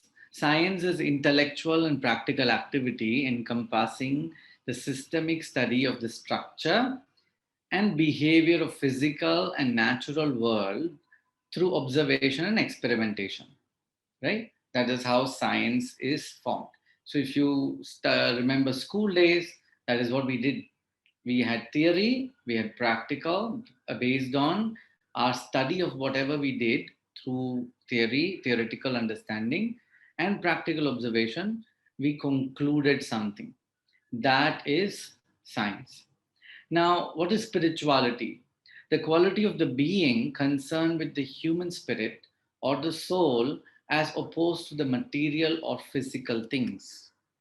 Now, here, spirituality is going beyond the structure and behavior of the physical nature, right? It's going beyond physical nature. So the word used here is being. And then there are two other words introduced, which is spirit and soul. So something that goes beyond the physicality of our existence can be covered as spirituality. Right now, this is very commonly spoken and understood that we are spiritual beings. Right, in the past we only read and spoke that we are human beings, but today most people understand that that is obvious, but we are more than that. We are more than human. But what is human? If I understand myself clearly, human is what I am by nature. Right? Am I an animal? Am I a plant? Am I a rock under the earth? I am more than a rock. I am more than a plant or a tree. I am more than just an animal, right? All of that aspects made a human being. Now, since we upgraded ourselves, we were called humans. But this human has an existence in the physical and beyond. That beyond aspect is what we will discover a little based on facts, based on observations, based on experimentations.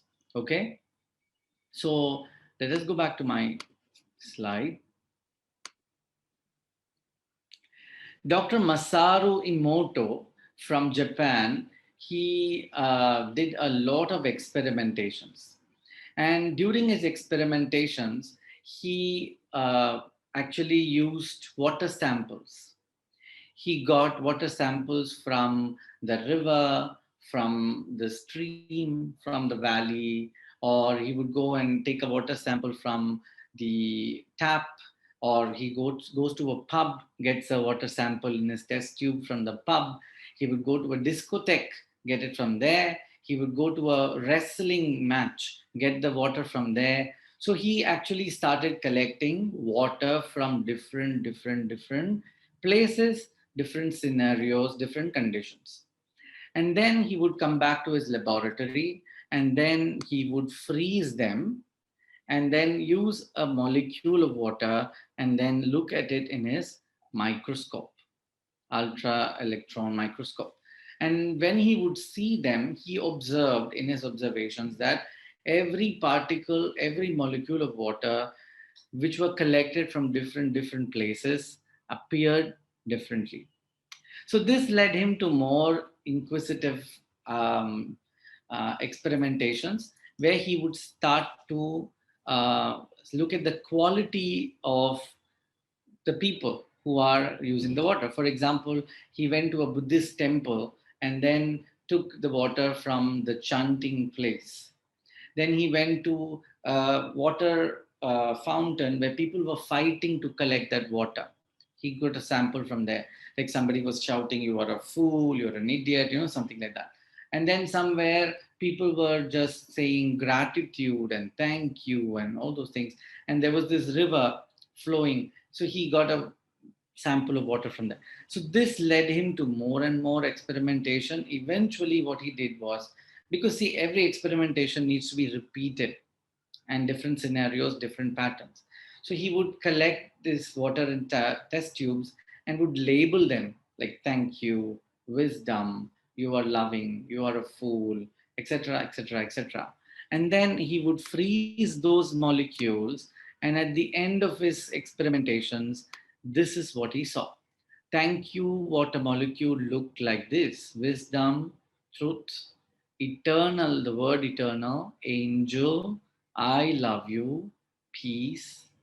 All of these looked like crystallized diamond structures. You fool, you make me sick, evil, polluted water before prayer, polluted water after prayer. So I think the images are quite self-evident on the effect of different expressions, thoughts, and ideas on people, on the water. So here I again want to take "you fool" as an expression here, and wisdom as another expression. We can choose what you want to like. If you like the diamond crystalline structure of wisdom, well, good. It looks beautiful. I know many women would love to have such a pattern in their ring or their earrings or their nose rings. You fool, looks very dilapidated and not so nice. Now look at the mantra Om. So according to Dr. Masaru Emoto, I met his uh, friend who experimented with him and helped him in do these research. So she said that they would chant the mantra Om for 1 hour. And then there would be this bowl of water in the middle of the group. And then their sample would be taken to the laboratory and then they would do the testing. Then they also experimented with playing a CD. It had a different effect. It had a different effect if somebody who was more a practitioner of these meditative sciences, right? For example, there was a lama who chanted. It had a different effect. If it was a beginner who chanted, it was a different effect, right? So they did these experiments. Then, for example, here, you disgust me. That really looks disgusting. Whereas instead of saying something bad to somebody, gratitude and love, which Amita spoke about, love, looked beautiful, organized. So I would like you to pay attention that the structure is more organized. There's more grouping. There is more regularity in the structure and the form. Whereas you disgust me, you fool, etc., did not look as if it was together, put together. It was more scattered, right? Now, these are all my beginning thoughts on what I want you to go to. Thoughts a cause. Now, I would like you to listen to a little story of mine behind this slide. Many years ago, I was a medical student, and we have these intercollegiate competitions and presentations and stuff. So I chose a topic, mental illnesses, a probable solution. And then I was the 100th participant on that day to present. I really appreciate the judges who were sitting and listening to 100 people. But I was tired at the end of the day listening to other speakers. It was my time, and I gave a new perspective to the whole topic, and I won the competition. Won the first prize. It was a cash prize. This was years ago. Now this slide is from that. Okay, so whenever I show this, it reminds me of that. Now, thoughts. All of us know about thoughts. Now I'm thinking, I'm speaking what I'm thinking. You're listening to me, and those become your thoughts. Before you speak to somebody, you think. Before you do something, you think. If you're not doing something also, most of the times you are in a chain of thoughts, right? So thoughts is something that we are constantly associated with, many times consciously, sometimes not so conscious. Now, thoughts, a cause. Trillion cells in the body, right? We have 100 trillion cells in our body. On an average, every average human being produces 60,000 thoughts per day. This was a research done years ago. And based on that, they said that 60,000 thoughts is what an average human being produces per day. Now, many of us, or almost all of us here, are not just average. We are above average, intelligentsia, or superior intelligent people. Then we produce even more thoughts. Now, just if you take a mean of the population, let's assume every single person at least produces 60,000 thoughts per day. If in a year you calculate and you multiply all of that, it comes to around 2.19 billion thoughts. Now, if you multiply to your present age, we can just conclude that We are in an ocean of thoughts, like the sponge in a bucket of water. We are floating in a milieu of thoughts. Now, in these thoughts, can you see how many of them are useful? How many of them are helpful? How many of them are useless, unwanted, nonsensical, or not at all related thoughts, right? So we can be our own judge, but just imagine that we are in this milieu, and then we are not just in our own thoughts. We live with people, we live with other beings like us. We also share our thoughts with them, they share their thoughts with us. So this is really, really a lot. Now, 70% of the planet, 70% of us, our body, is made of water, is liquid. We know this already, right? Now, why am I connecting all of this? We are in an ocean of thoughts. We are made of water. Water is a good conductor for anything. You put anything in water, it tends to hold on to it. It can absorb things, right? Most importantly, thoughts. Now, pay attention to that. If I produce 60,000 or more thoughts a day, out of that, say 50,000 thoughts are useless, unwanted, nonsensical, negative, right? Suppose, just an assumption. Hmm? How will I affect my water, the body, the blood, the brain, the cells? How do I affect the planet Earth? Collectively, how many billions of people we are, how effect, what kind of effect can we produce on the planet Earth through the kind of thoughts we produce? Now, the very fact that we have all these problems, Earth's calamities, Earth's changes, is because of the impact of human beings, impact of our minds on the planet, mostly negative. Now, because of more awareness, there are groups of people who are trying to offset this change. Hopefully, we can achieve it, achieve a better earth around us, right? Now, let's go back to my little thoughts here. So, if you freeze the body of the human being, which is 70% water, and then we look at the microscope and then look at the molecules inside our body, can you imagine what will you find? Suppose you use words like you fool, you disgust me, I hate you, I don't like this is so bad, and all people are this, that, right? If that are my thoughts, my speech, my behaviors, then if I freeze my body, what kind of energy will be in my body?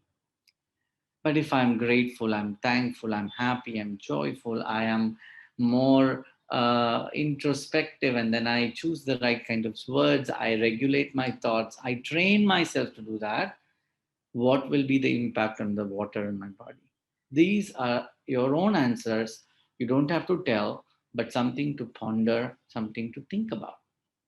Swami Shivananda was the first one who coined many years ago about thought entity, like we coined ourselves human beings. Swami Shivananda coined the word thought entity. He said that if you constantly, repeatedly think about something intensely, it becomes a reality. It becomes you. It happens. And that is because you are generating a thought entity. So many a times I am a failure, this is not going to work, oh, I'm going to die. Like, especially in this corona times, how many people on a daily basis have asked me this, right? I am positive with corona. What is going to happen? Am I going to die? Is this the end of my life?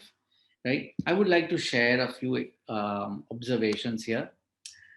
I've been dealing with a lot of people with corona, not just medically, but also with pranic healing, healing them, counseling them, guiding them. And then I have teams of healers working with me in tandem, morning, afternoon, night, and whole day actually, in different groups. My observations, those patients who listened to what we told them, and we told them that do not worry, focus on your breath, okay, take the medicines, meditate, think positive, think, imagine you are coming out of the hospital. My own brother-in-law, he was infected and then he had to be rushed to the hospital because his oxygen dropped. And when he was in the hospital, I was constantly reminding him, imagine you're coming home. Imagine you're eating your favorite meal at home. Imagine you're doing all the happy things that you do, right? I want you to put yourself in that frame of mind constantly. So I would remind him several times. Within 2 weeks' time, he got home. Okay. Another cousin of mine, she got sick. I told her the same thing, but she did not really heed my advice. She was in her own milieu of thoughts. She became worse. She had to be resuscitated several times. And then eventually she started responding. We had to do more intensive healing. And that is when I told her that, look, your mind affects you worse than the coronavirus. So it impacted her at that point because she came back, right? And then she recovered, and now today she's back home. Now, what is this? Mind over matter, definitely. Now, what is this mind? Can you show it in your body? This is where my mind is. This is where my mind is. No, it's not visible. The effects of the mind is seen as the thoughts, the emotions, and the speech and the actions of the person. In psychology, they call it behavior, right? Mood, understanding, psyche, right? But human beings are spiritual beings. That spiritual being is made of the soul, the mind, and the physical body.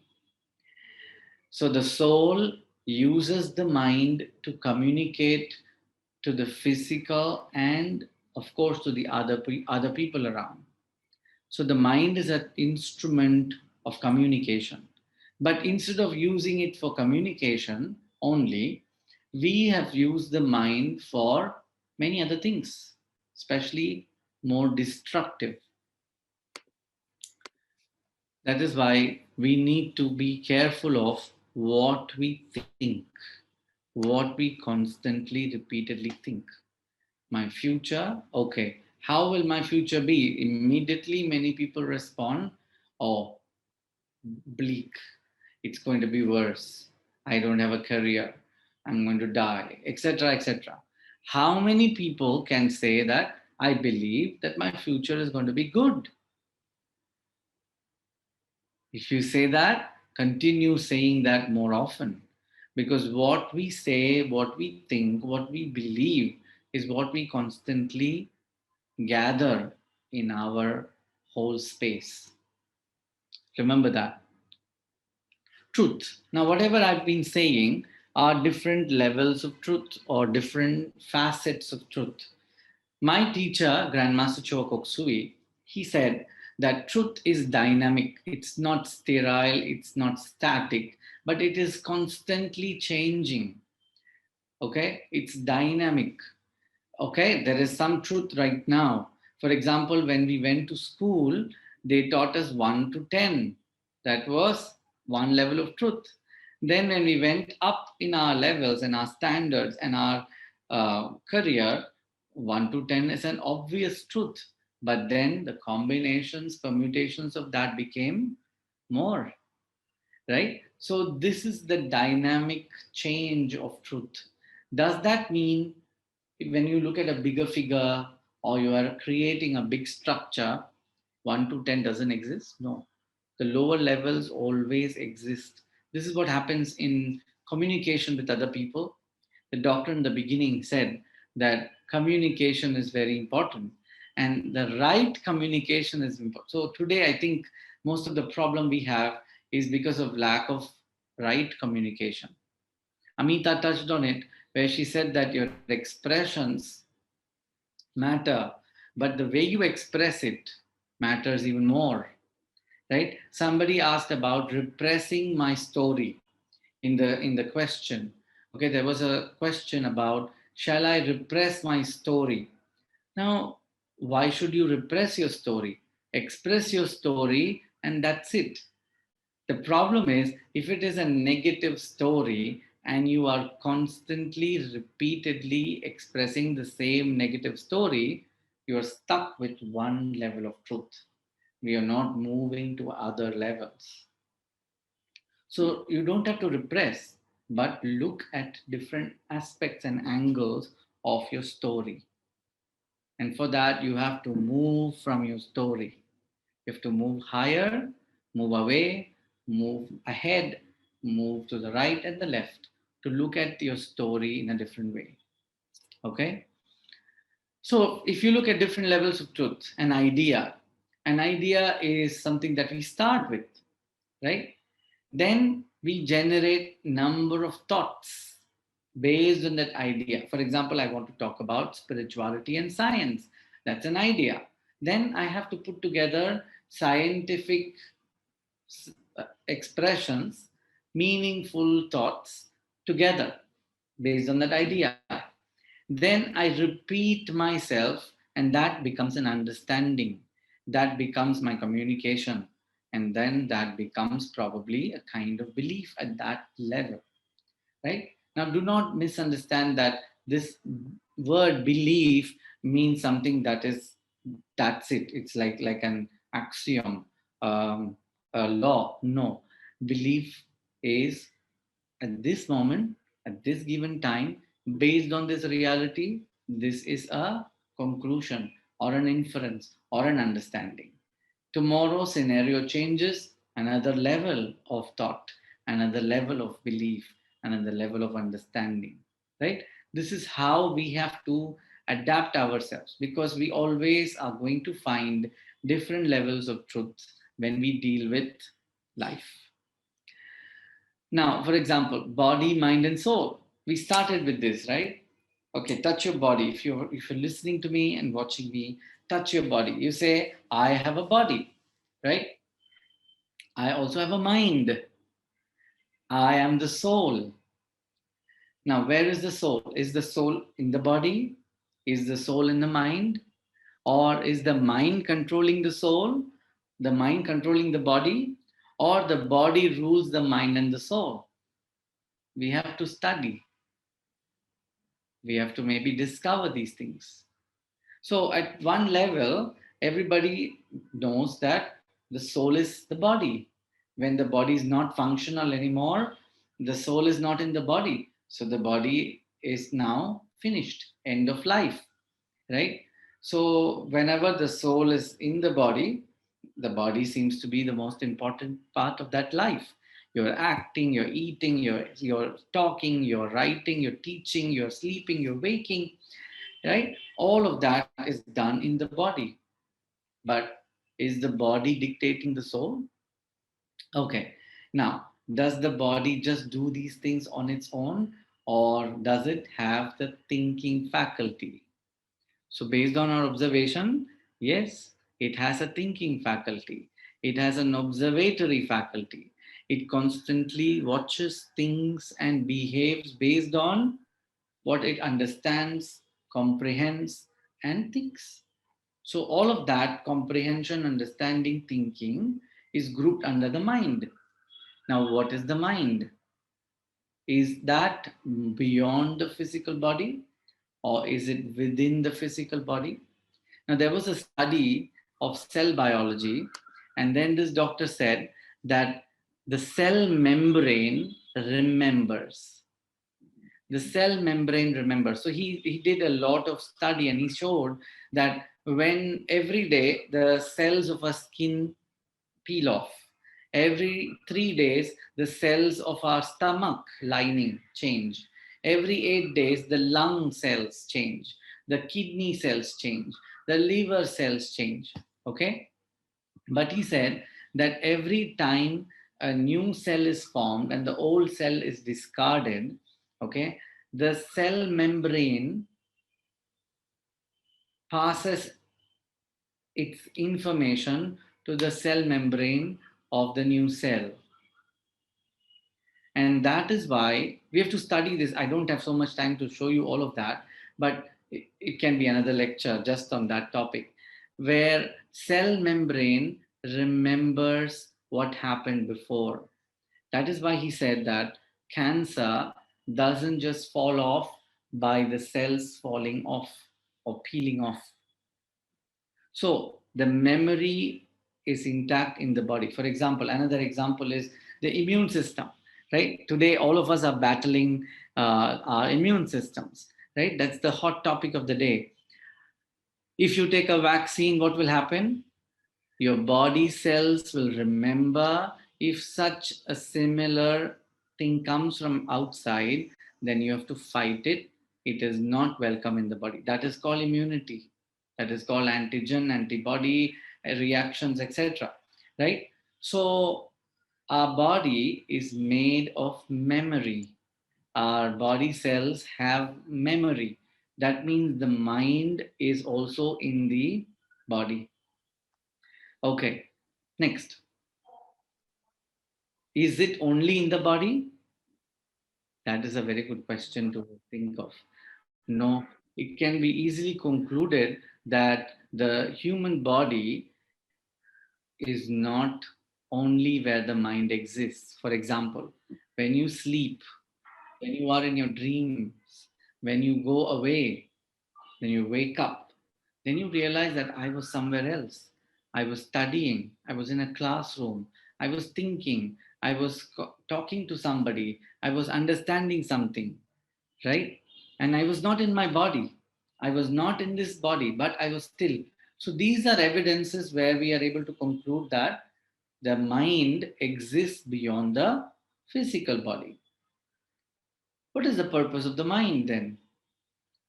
Like I said, the mind's main purpose is communication. Now, in pranic healing, we divide the worlds into the physical world and the inner world, or the energy world. The mind is used to communicate in the physical world and the inner world. The inner world comprises of the emotions and the thoughts and beyond them. So we are associated easily with emotions and thoughts, right? What Amita spoke about, all the behavioral changes are basically emotional, mental. In the Sanskrit term, it is called kama manasik, emotion and mental. So the thinking faculty are always clubbed with emotions.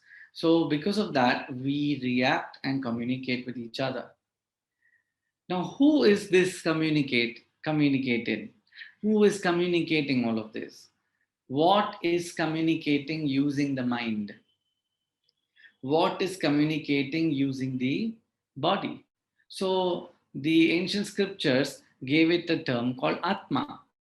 Today we call it soul, right? So the soul or the being, like the first slide spoke about, spiritual being, the so-called being is using more than the physical world to communicate, to interact, to learn, to experience. And that being is called the soul. Where is the soul? Is the soul in the mind? Is the soul in the body? Or is there no soul in the body? The soul is only in the mind. So these are different levels of truth. We have to think. I'm just giving seed ideas. I'm not teaching you what. I'm not letting you conclude. But I would like all of us to expand our understanding that I am not just this physical body. I am not just my mind, my thoughts, my emotions. But I can be more than that. So how do we experience that? That is where meditation comes in. During deep meditation, you experience something beyond your mind, beyond your imaginations, beyond your thoughts, beyond your body. And that being is called the soul. All of this together is the spirituality that we're talking about. Therefore, they said, Dr.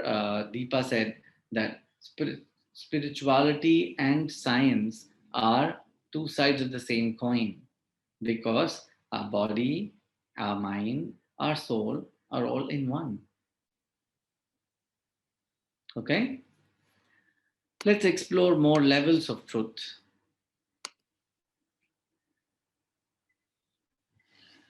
In one of the books I read of Masacho Koksui, he mentioned that in the older system, they explored and explained 7 chakras, 7 major chakras. Okay.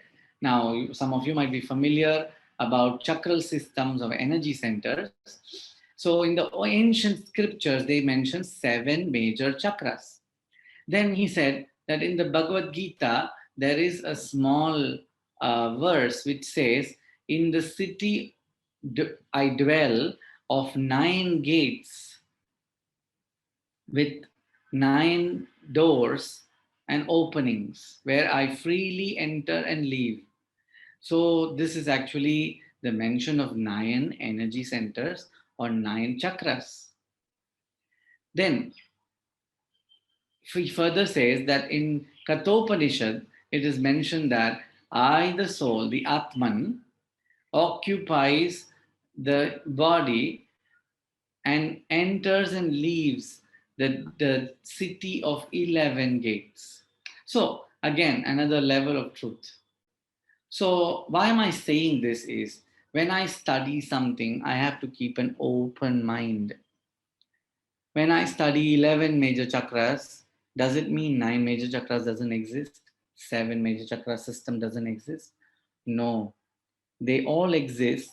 They, from time to time, the truth is revealed. A higher level of truth is revealed. Now, in this, if you look at it, there are different facets of it. There are major chakras, there are minor chakras, mini chakras, right? Their interaction with each other makes or breaks life, makes or breaks health. There is imbalance, then there is disease. If there is balance, there is health. So these are another levels of truths that we might have to explore to understand the spirituality that exists in our physical life, the chakras. Then reactions. Now let's talk about this. For example, when somebody asks this question also, I think it's also based on that question. Somebody did something wrong to you. The reaction is anger, right? Level 1 reaction is anger.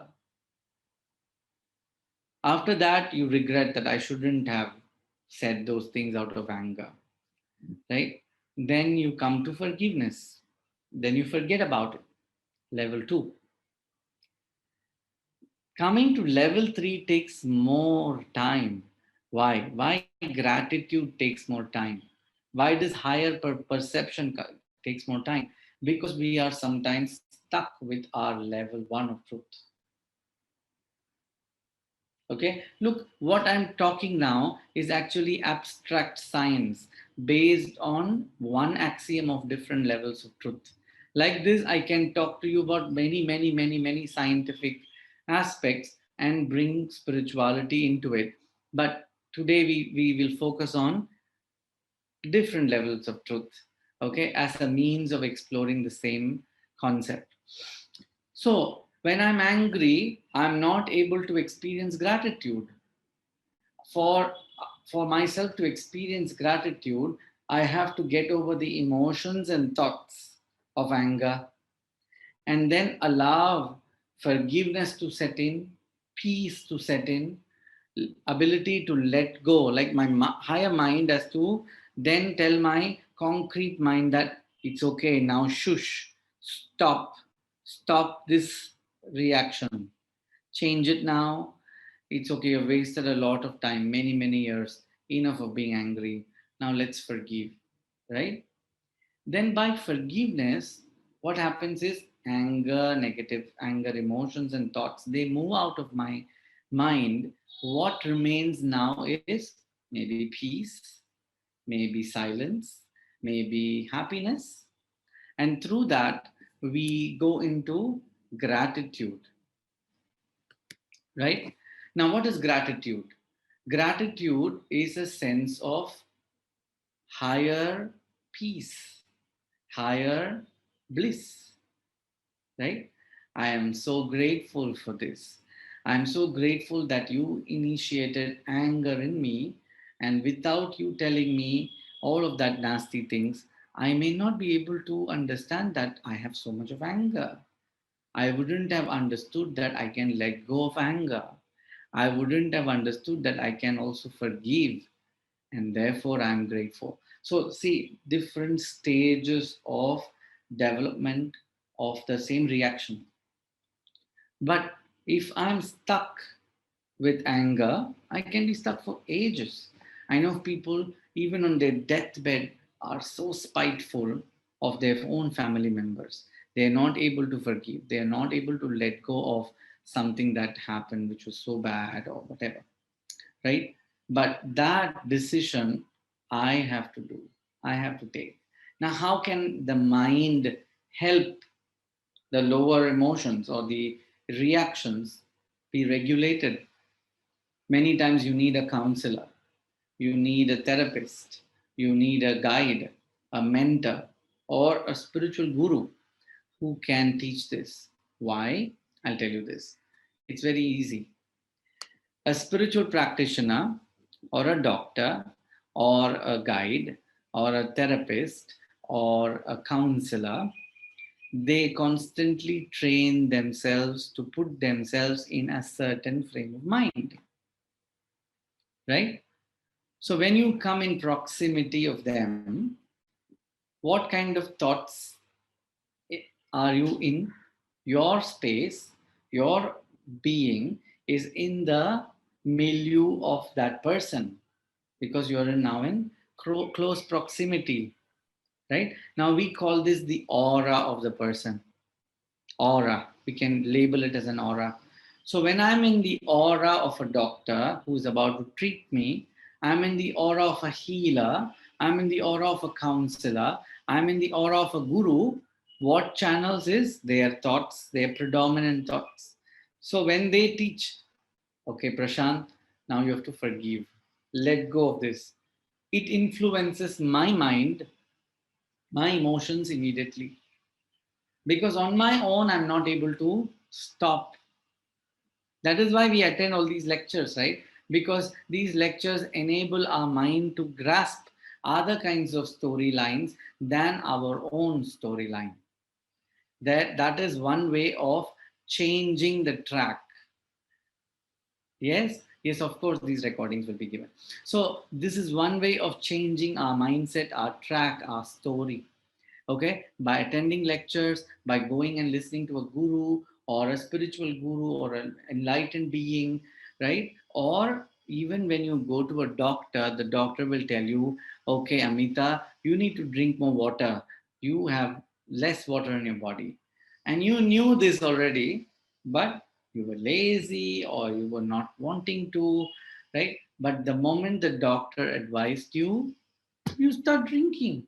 And then your spouse or your family member says, Doctor, I've been telling her all this time, she's not listening. But because of the presence of the practitioner, in this case, the doctor or the teacher or the guide or the mentor, it influences immediately, right? Now, Master Chokoksui calls this the law of transference. Transference of energy constantly happens from a high point to a low point. Yes or no? Science talks about it. High potential to low potential. Okay. And when it descends down, it converts into kinetic force and maybe has more impact. This is what happens in healing. This is what happens in counseling. This is what happens in mentoring. As somebody who has practiced the same things like gratitude or forgiveness says something to somebody who has not, has a greater, faster impact on that person.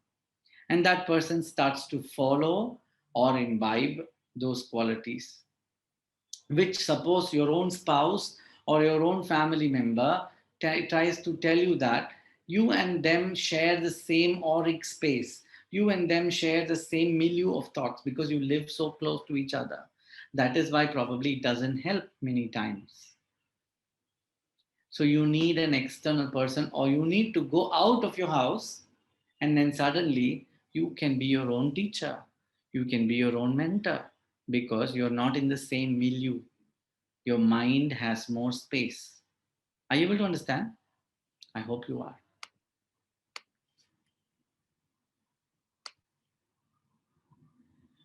So, based on these discussions, I have a body, I have an aura, I have a soul. My body is inside the aura, and my body and my aura are inside the soul. So, if you can see me, can you put your hands like this? You say level 1, truth level 1. You say physical body, my body, level 1. Then you say level 2, make a bigger circle with your hands. You say my aura. Okay. Now, within the level 2, is there level 1? Yes, the body still exists when you're looking at the level 2, which is your aura. Okay, then make a bigger circle. You say level 3, the soul. I, the soul. I am the soul. I am the soul occupying this body in this aura. Okay, so does that mean the body still exists? Yes. The aura still exists? Yes. The soul still exists. Okay, so all the three levels of truth exist simultaneously. This is why misunderstandings can happen, because some people are talking at level 1 only, then some people are understanding at level 2, some people see it from level 3. And if they cannot communicate easily with each other, then there is misunderstanding. But if you see it from all the levels, or you try and attempt to see it from now, if somebody says, for example, I had a friend who said that my stomach is hungry, right? Who is hungry? The soul. Is the soul hungry for bread? Is the soul hungry for pav bhaji? Is the soul hungry for the food? Or is it the body? Think about it, right? So this is where we bring spirituality into our reality, right? So association. My stomach is feeling angry. Is my stomach feeling angry, or is my emotions full of anger? And because of which I have ulcers in the stomach, right? So associating it. So if I can start to relate to things like that, for example, if Amita is talking to me about something and then she is fighting with me, then I realize that Amita is experiencing anger, emotion. Her thoughts, some of her thoughts are angry. Is Amita fully made of anger? No. After she reacts to me and then goes away, she'll talk to her daughter. She's going to express love. She's going to express something else. We all are the same. So when we realize this, next time, from now onwards, next time you react to somebody, you will start to observe, what is this? This person is behaving from the physical body. This person is now reacting to the emotions. This person is using the mind more than the physical, or associating with the physical. This person talks more at a higher level. So will your reaction to things also change? Whatever we associate with, that kind of level is where we will also react to.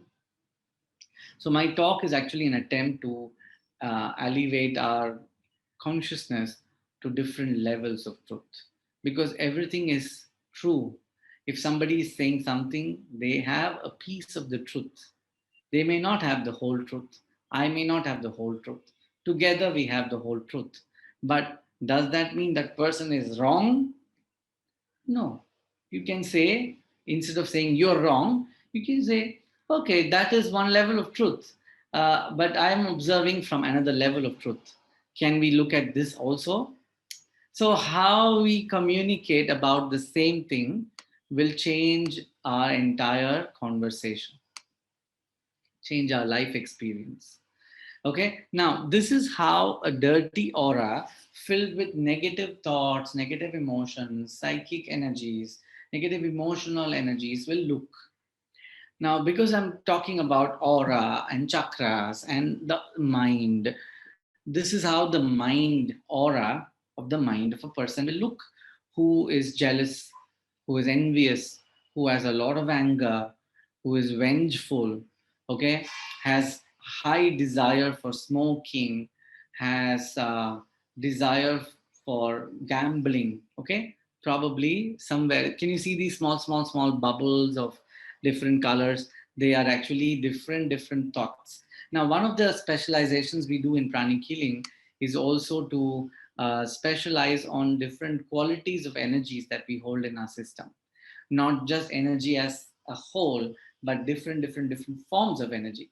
And that's how we came into understanding of physical energy, pathological energy, psychological energy, psychosomatic energy, and then going deeper into psychiatric, and then spiritual and other kinds of energies that influence us.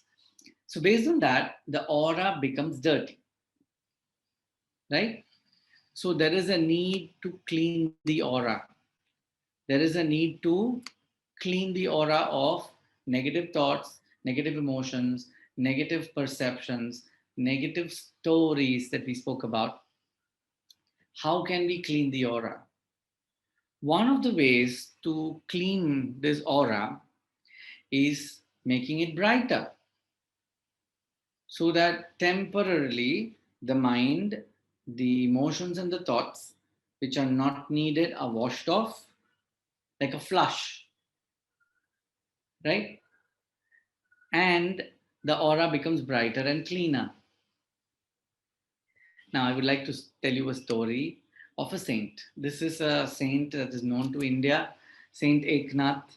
Okay, and Saint Eknath was taking a bath in Chandrabhaga River, and he is going to um, meet his god in the temple, Panduranga. So after his entire bath, the ritual, he steps out. Now there is one man who detests Saint Eknath. He never liked him. Also, he was jealous because so many people praised Eknath, right? Because he was so good and so pious. This man was waiting for his turn to, show to the world that what kind of a person Eknath is. So this jealous man, angry man, was waiting for Eknath to come out of the river. As soon as Saint Eknath came out of the bath, he spat on Eknath's body. Eknath, of course, was shocked. He looked at this man and then went back into the river, took a dip, washed himself, came out again. Again, this man spat on him. He goes back, showers, comes back. This happens several times till the time this man is tired of spitting. So this angry young man, he falls at the feet of Eknath and he says, I am so sorry for testing you. I agree and I believe, now I trust that you are truly a saintly person and I'm sorry for putting you through this. So he says, never mind, it's okay. So that boy says, I want to ask you, why didn't you not shout at me? You could have easily maybe slapped me or cursed me or told something nasty to me, but you only went back to the river. So he says that Saint Eknath said that, well, I am focused in praying to my Lord, and my Lord is waiting for me in his abode, and I have to go and see him. But if I slapped you, if I shouted at you, if I cursed you, while I am talking to my Lord in the temple, in the sanctum, I am constantly going to have images of hitting you, cursing you, and I might even throw that to my Lord, which I don't want to do. The river knows so well how to clean my body. I just have to dip my body, my physical body, in the river. The river can wash my body. The river, unfortunately, cannot wash my mind of my negative thoughts and my emotions, my reactions. I also don't have the power to wash my body, my mind of the negative thoughts and repeated negative reactions. So I have chosen not to react to you that way because I have to do my next task is go and meet my Lord. So then this boy says, "You are truly a saint. You have illuminated me," right? So, what is this? A story, an anecdote to make us realize that every day we wash our body with water, we take a shower, our physical body gets cleansed. Old cells die off. Old habits, do they die off? No, right? You were angry at your husband before the shower, and you can continue to be angry at your husband after the shower also for days and years and like for your life. So we are not able to wash the mind of negative thoughts and emotions by showering. I wish we could. Like we could have a device in the shower tops that you just press this button and the mind is washed. No. So that is where meditation comes in. Master Cho Koksui, my teacher, he found a meditation which he calls it the meditation on twin hearts, where he says that by doing this, it is like a spiritual shower. It enables the mind and the negative thoughts and emotions which are in the mind, the predominant negative energy in the aura, to be temporarily flushed off.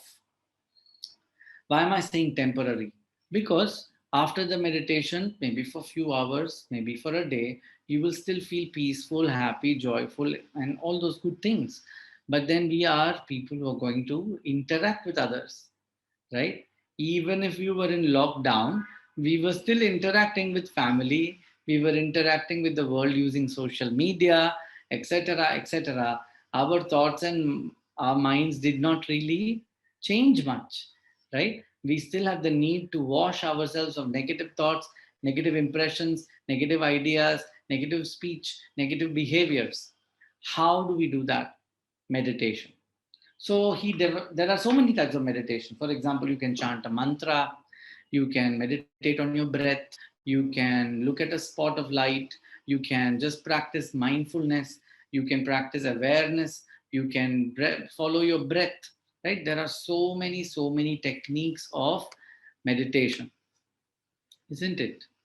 So when you meditate, you allow your mind to be channeled. That is what happens, right? Suppose you're meditating on a bad episode. What are you channeling your mind to? The bad episode. If you're meditating on your breath, you're trying to meditate on the breath.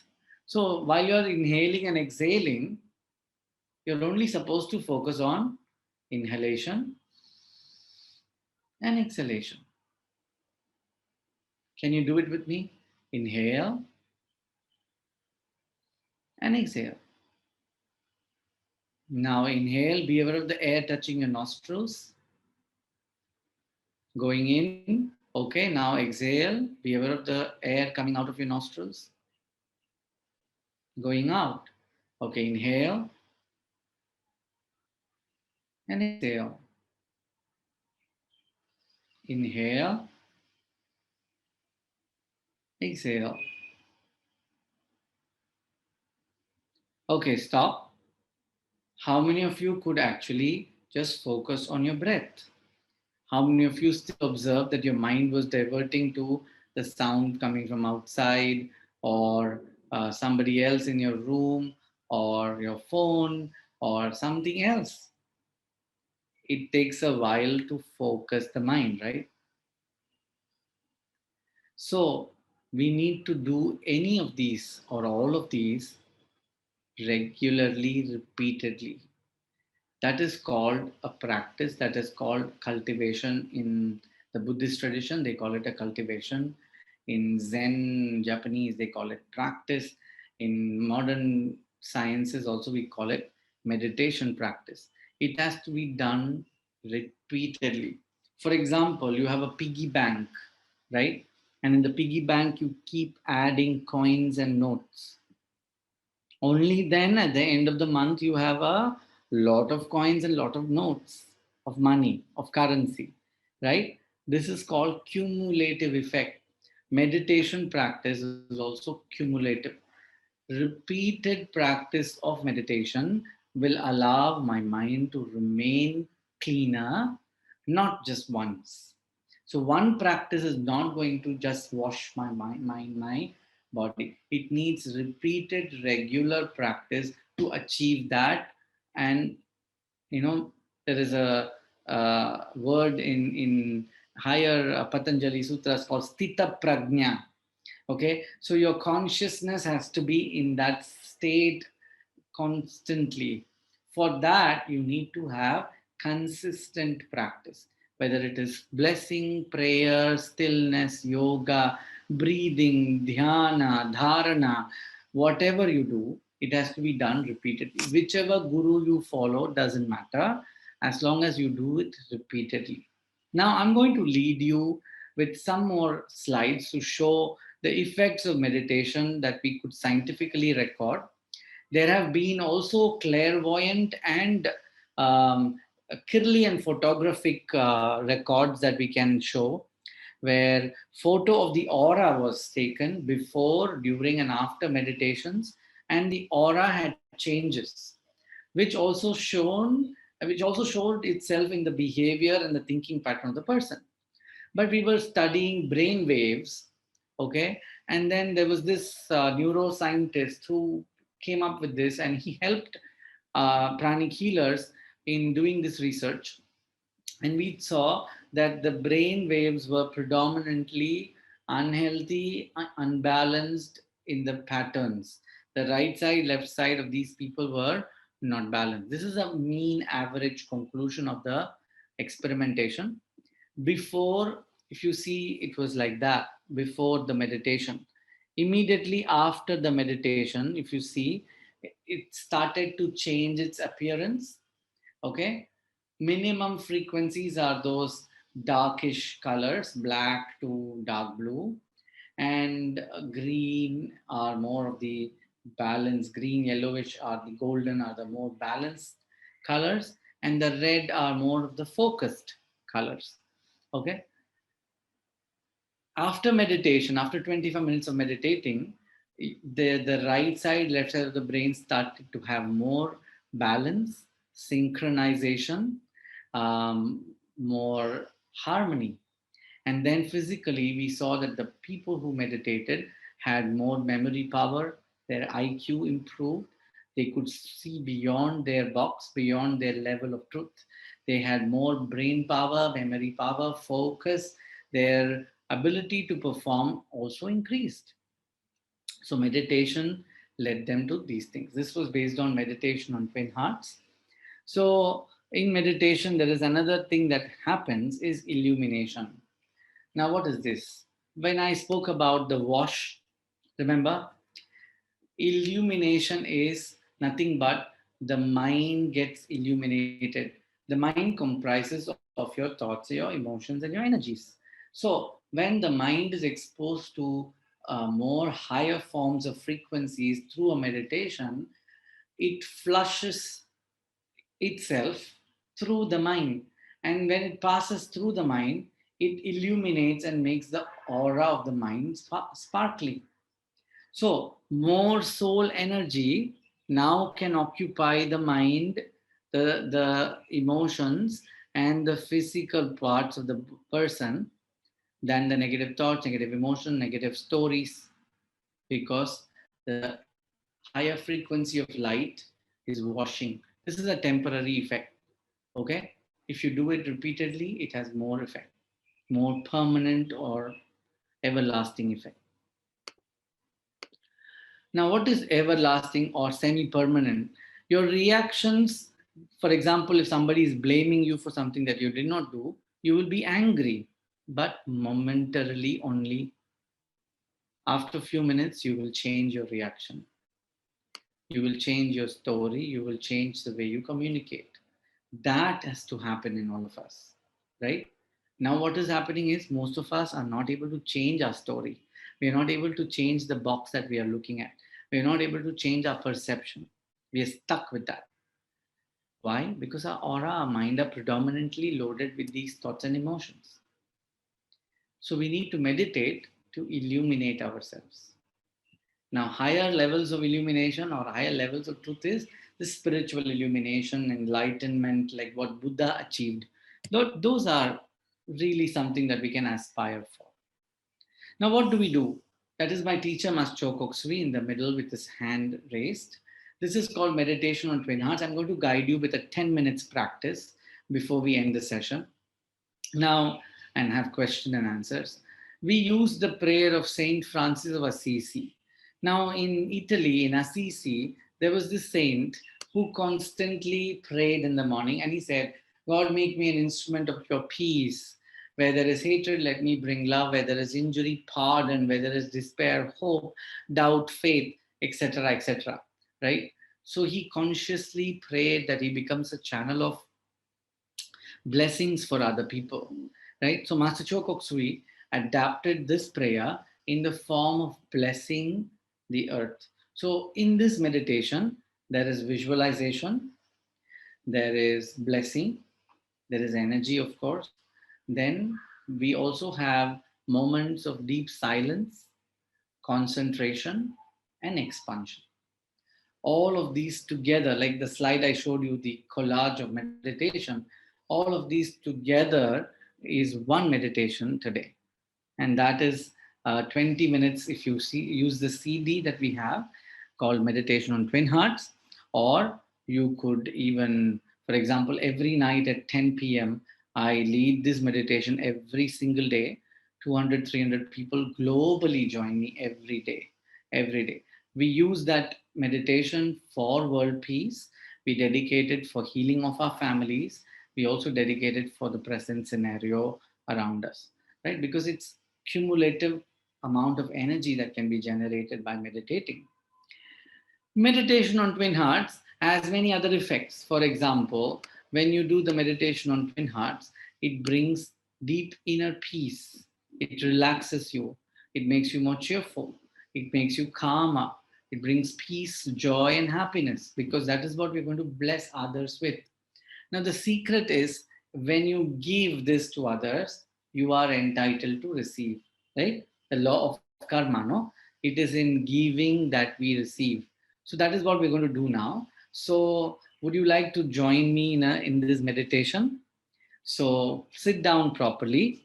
We'll do a 10 minutes practice. Okay, I call it a twin hearts snack, a short practice. So gently close your eyes. If you can, connect the tongue, tip of your tongue to the roof of your mouth, somewhere in the middle of the upper palate. Simply curl your tongue and touch the roof of your mouth. Very good. Keep your eyes closed. Focus on your breath. Be aware of your breathing. Relax yourself.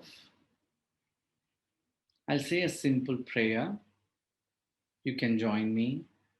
You can think of the Guru and the God that you believe in. To the Supreme Being, we humbly invoke for your blessings. Thank you for divine light, divine love, and divine power.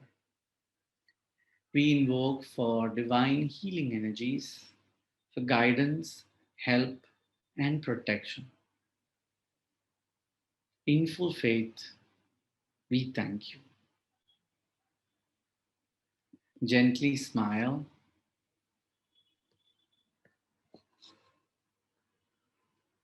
Smile at your body. Recall a happy moment where you were laughing, you were giggling, you were happy and joyful. Now gently raise your hands at chest level, like the image in front of you, or you can look at me and raise your hands at chest level, palms facing outwards. And then visualize the planet Earth in the form of a small ball, like a tennis ball, in front of your heart, in front of your hands. Smile at the earth, silently follow me. Make me an instrument of thy peace. Inhale, peace. Exhale and share this peace with the entire earth in front of you. Where there is anger and hatred, let me bring love. Where there is injury, pardon. Feel love within you for your family, for your loved ones. Share this love, this peace, and the forgiveness to the earth, to every person, every being. Where there is despair, hope, doubt, faith. Where there is darkness, light, sadness, joy. Mentally, you repeat after me. May the entire earth, every person, every being be blessed with waves of love, waves of joy, waves of peace, waves of guidance, happiness, and spirituality. Include your family members in the earth, your loved ones, your relatives. Bless them with waves and waves of loving kindness. God's blessings be to all. Peace be upon earth. Blessings of love and light be to all. Inhale deeply. Exhale, share it with the earth through your hands. Very good. Now gently put your hands on your lap, palms facing skywards. Your eyes are still closed, so continue to keep your eyes closed. Continue to maintain the connection of your tongue to your palate. Now, I would like you to imagine a point of light above your head. Imagine like a star, a sparkling point of star or light.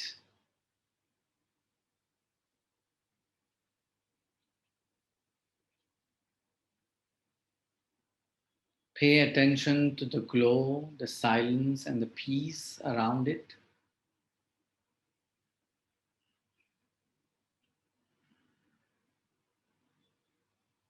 Listen to my chanting as you concentrate on this point of light above your head. I will use the mantra Om, the universal mantra. Just listen.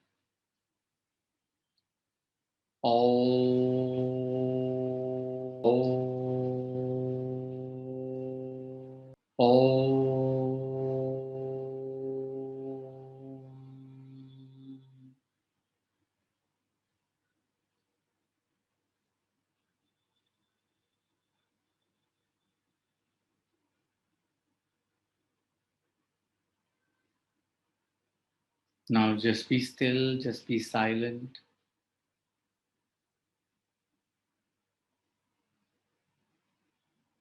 Experience deep, deep, deep silence, bliss.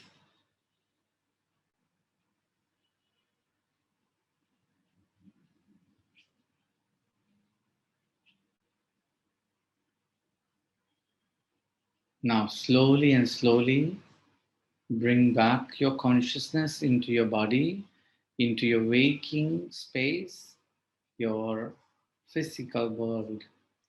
Be aware of your breath. Be aware of your shoulders, your arms, your hands. Move your fingers. Be aware of your feet. Move your toes. Take another deep breath and gently raise your hands at chest level again. We will release the excess energies accumulated during this meditation. Smile at the earth again. Now, I would like you to imagine your family members, your entire family in front of the earth.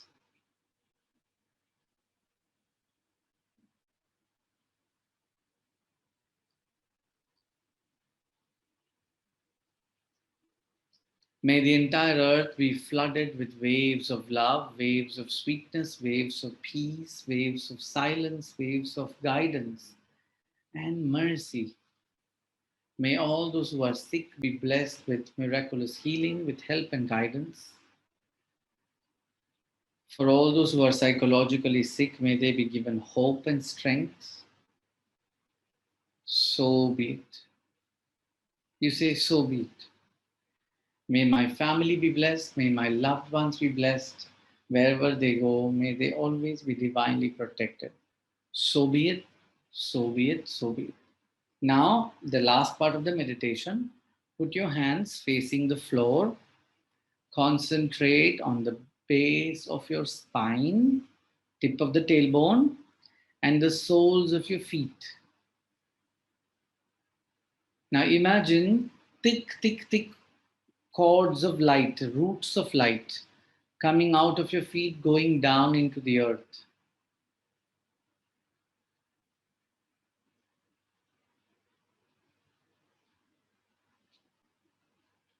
You say, I release any excess energies into the earth. Inhale deeply.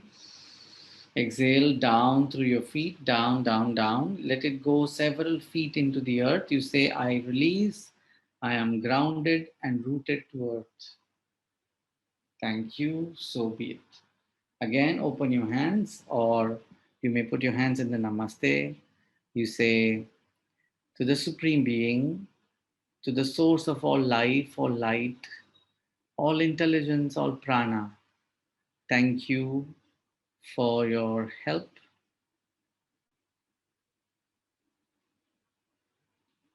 Thank you for the guidance and the healing.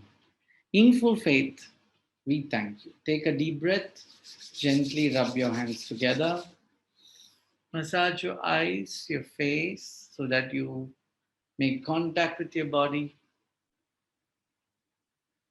Gently massage your chest, your abdomen, your liver and spleen areas, your back, middle back, sides of the back, lower back, hips, thighs, and feet. Gently massage yourself. Slowly open your eyes with a smile. Now, this could be a version of meditation which has guided visualization, verbal guidance, and then mantra and silence as well, right? So it has different components to which the mind can be channeled to organize and gather itself, right? So we are working towards one planet, one heart, one race, right? So one pointed efforts are needed to achieve this.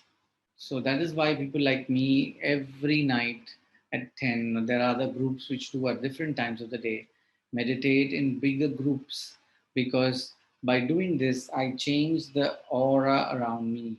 I change the story within me. I gather more positive energies, positive frequencies, positive ideas, positive, which will lead to positive thoughts, which will lead to positive speech, actions, and behavior, right? So that's how I think we can bridge the gap between what are facts, which is science, spiritual science, and now we connect it using our understanding. Okay, so I end my presentation here. We can share experiences and ask questions and touch upon what needs to be addressed after this. Yeah, so thank you for your patient listening. Let's look at the questions. Thank you, sir. Thank you for your wonderful presentation and an interactive session. As you said that science exists to uncover these deepest spiritual truths. On the other hand, those who are engaged in spirituality are trying to find the hidden cause behind what is scientific fact. The real progress, success, or peace, moksha, everything is possible when science and spirituality go hand in hand or see eye to eye. I can vouch that most of it we listen would be all novel and would change our perspective towards a holistic healing. Thank you, sir. Before moving on to a question and answer session, there's a small announcement for the participants. Kindly give your valuable feedback, which is put up in the chat box. Shall we move on to the question and answer session, sir? Yes. First question from Dr. Balraj. Mind has an effective control over the body and bodily actions which are reflected on the mind. Is it true? What is your opinion? Mind as a control on the body, yes, true. Mind over matter, right? That is what we often listen to or hear as an axiom, the statement. If you mind it, then it matters, right? If you can focus on something, for example, if you have a headache, okay, and you're constantly focused on your headache, it becomes worse. But if you play a soft, soothing music, or you are now paying attention to something that really engages you, the headache vanishes, the back pain goes away, right? I've met elderly people who have arthritis, spinal problems, spondylitis, etc. You give them their grandchildren, they play with them, they can lift them, they can crawl with the kids on the floor without thinking about their arthritis. Mind over matter. Mind definitely controls the body. That is why I spoke about the different levels of existence. We have one level, which is the body, mind, the other level. And these are used by the soul to express, to communicate, to have an interaction. Yes. But bodily actions are reflected in the mind. For example, Deepa asked me something and I am responding to her. So this was at the physical level because sound is at the physical level. She did not send me telepathically right now, right? If she could have that thing that she sent a question telepathically to me, I receive it, I will also answer telepathically. I don't have to produce sound, I don't have to move my body, right? So mind controls the body, body reacts, have reactions in the mind. Both are true. Another question from Dr. Balraj on this. Sir. In this pandemic, what are the best ways to console people who have lost their near and dear ones? Human loss is inevitable, no? This is what I told some of them when they were really crying. I said, we need a cause for many people to have this kind of an end. Suppose they just suddenly passed away. Suppose we had 3 million people just suddenly found dead. That will be even shocking. That will be unacceptable. It would be scary, right? Now we, at least through the science, by the diagnosis, so the discoveries, we know that there is a cause. So the cause is just a consolation saying that, oh, he went through Corona and he couldn't.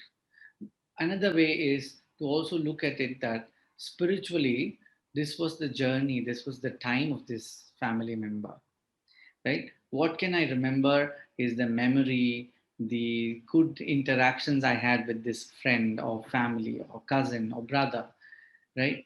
So I think we can only console them by telling them good things that happen in the life. Because if I'm going to stuck with why did this happen, why me, then there's no way out. The next question, sir, from Raghavi. Is it possible to always have a positive thoughts and positive mindset? If really we are experiencing negative emotion, is it okay to overrule and still have a good thoughts? Yes, it's always positive. I think I am one example where I laugh at difficult times. I giggle when somebody is scolding me or angry with me or nasty with me. So I think repeated practice, that's what I said, no? What all the lecture I gave, repeatedly, if we try to tune our mind into a different outlook, if we look at it from a different level, then we can change our reactions. Yes, you will get angry, but momentarily. Like if somebody pinches you, you will feel the pain, right? Because you're still in the body. But you react, you save your body from the pinch or the heat or the whatever problem, and then you look at it. What can I do? Should I hit back? No. Should I scold? Not needed. Sometimes you can just threaten people by lowering your tone of voice. You can just say, I don't accept this. Instead of screaming and yelling and throwing, you can just lower your tone of voice. So yes, you can get over your negative emotions by changing the way you respond. Definitely. And then by your response, you will also change the reaction of the person in front of you. Yes. Thank you, sir. There's the last question from Dr. Priyanka. How to have a stable mind when we lose people we love the most? Physical loss, losing family members is a big loss because we are physically associated. This is my mother, this is my father, this is my aunt, this is my uncle, my grandmother, right? So because of those connections, we are very attached to them.